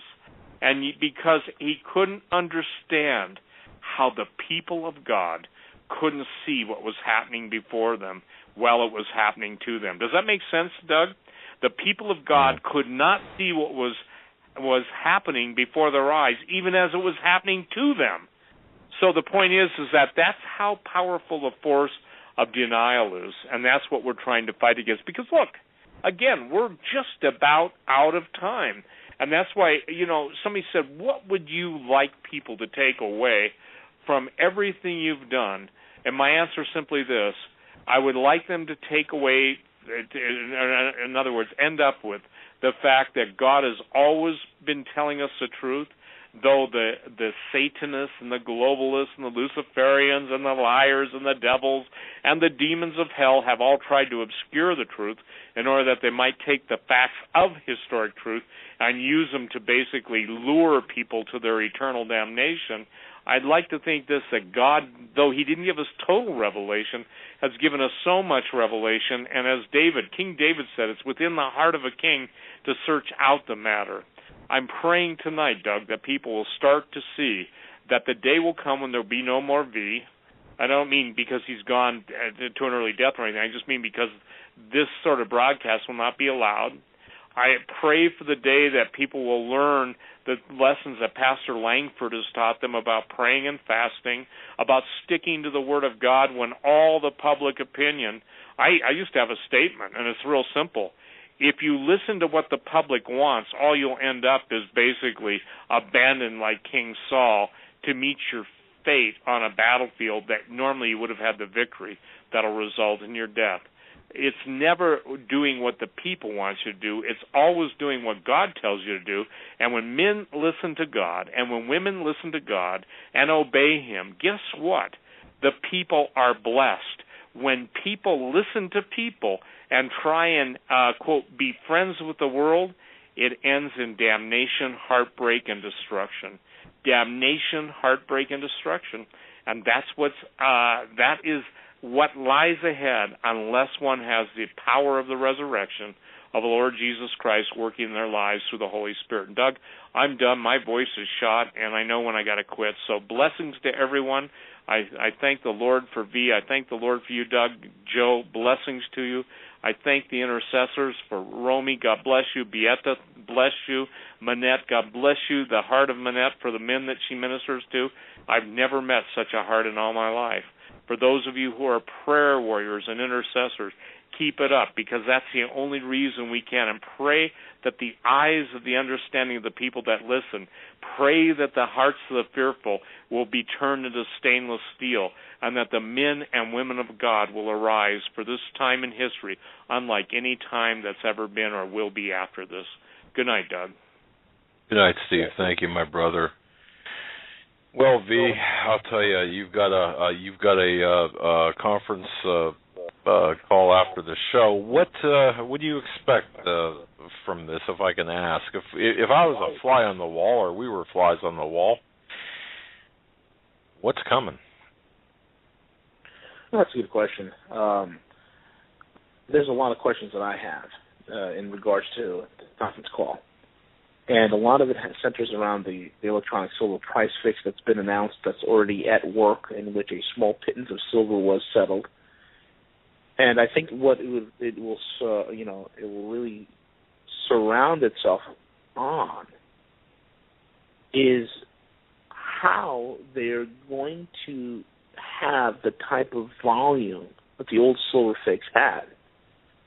So I guess tonight's meeting is pretty much going to be about positioning the new silver fix and its role for the settlement of all the contracts that are still kind of out there. They haven't completely gotten a hold of it yet. So it's going to be pretty interesting to see what their strategy is going to be. And as soon as I find out, I'll definitely dispense that and disseminate that information to the rest of you guys. Cool, thank you. And remind folks, take this opportunity to remind folks of your radio endeavor. You're on weekly now, every Sunday, correct? Yep, every Sunday from 6 to 8. You guys can join me over at Freedom Slips Radio.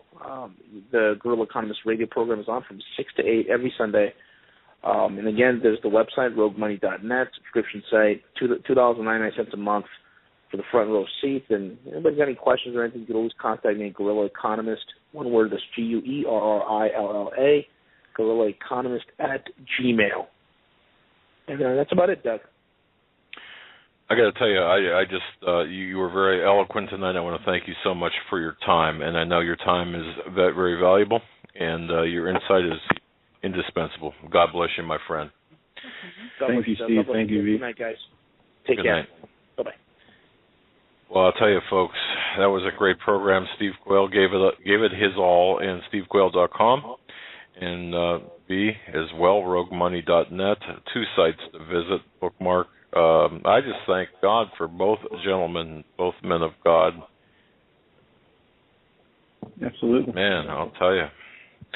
Lots of time and effort and thought, and we thank V for his time and Steve for his time and insight. And, we just got to keep paying attention and keep our head up and stay in prayer and stay in the Word and keep looking forward. Absolutely. And don't forget, folks, Hagmann.com. That's Hagmann.com. That's where we're putting all of our show prep or show information, show prep, and that's going to be our central hub, Hagmann.com. And please bookmark that. But still frequent, HomelandSecurityUS.com for other information as well. God bless you all. Thank you so much for tuning in tonight. We'll be back tomorrow with Stan Dale. Have a great night. Stay safe, and God bless.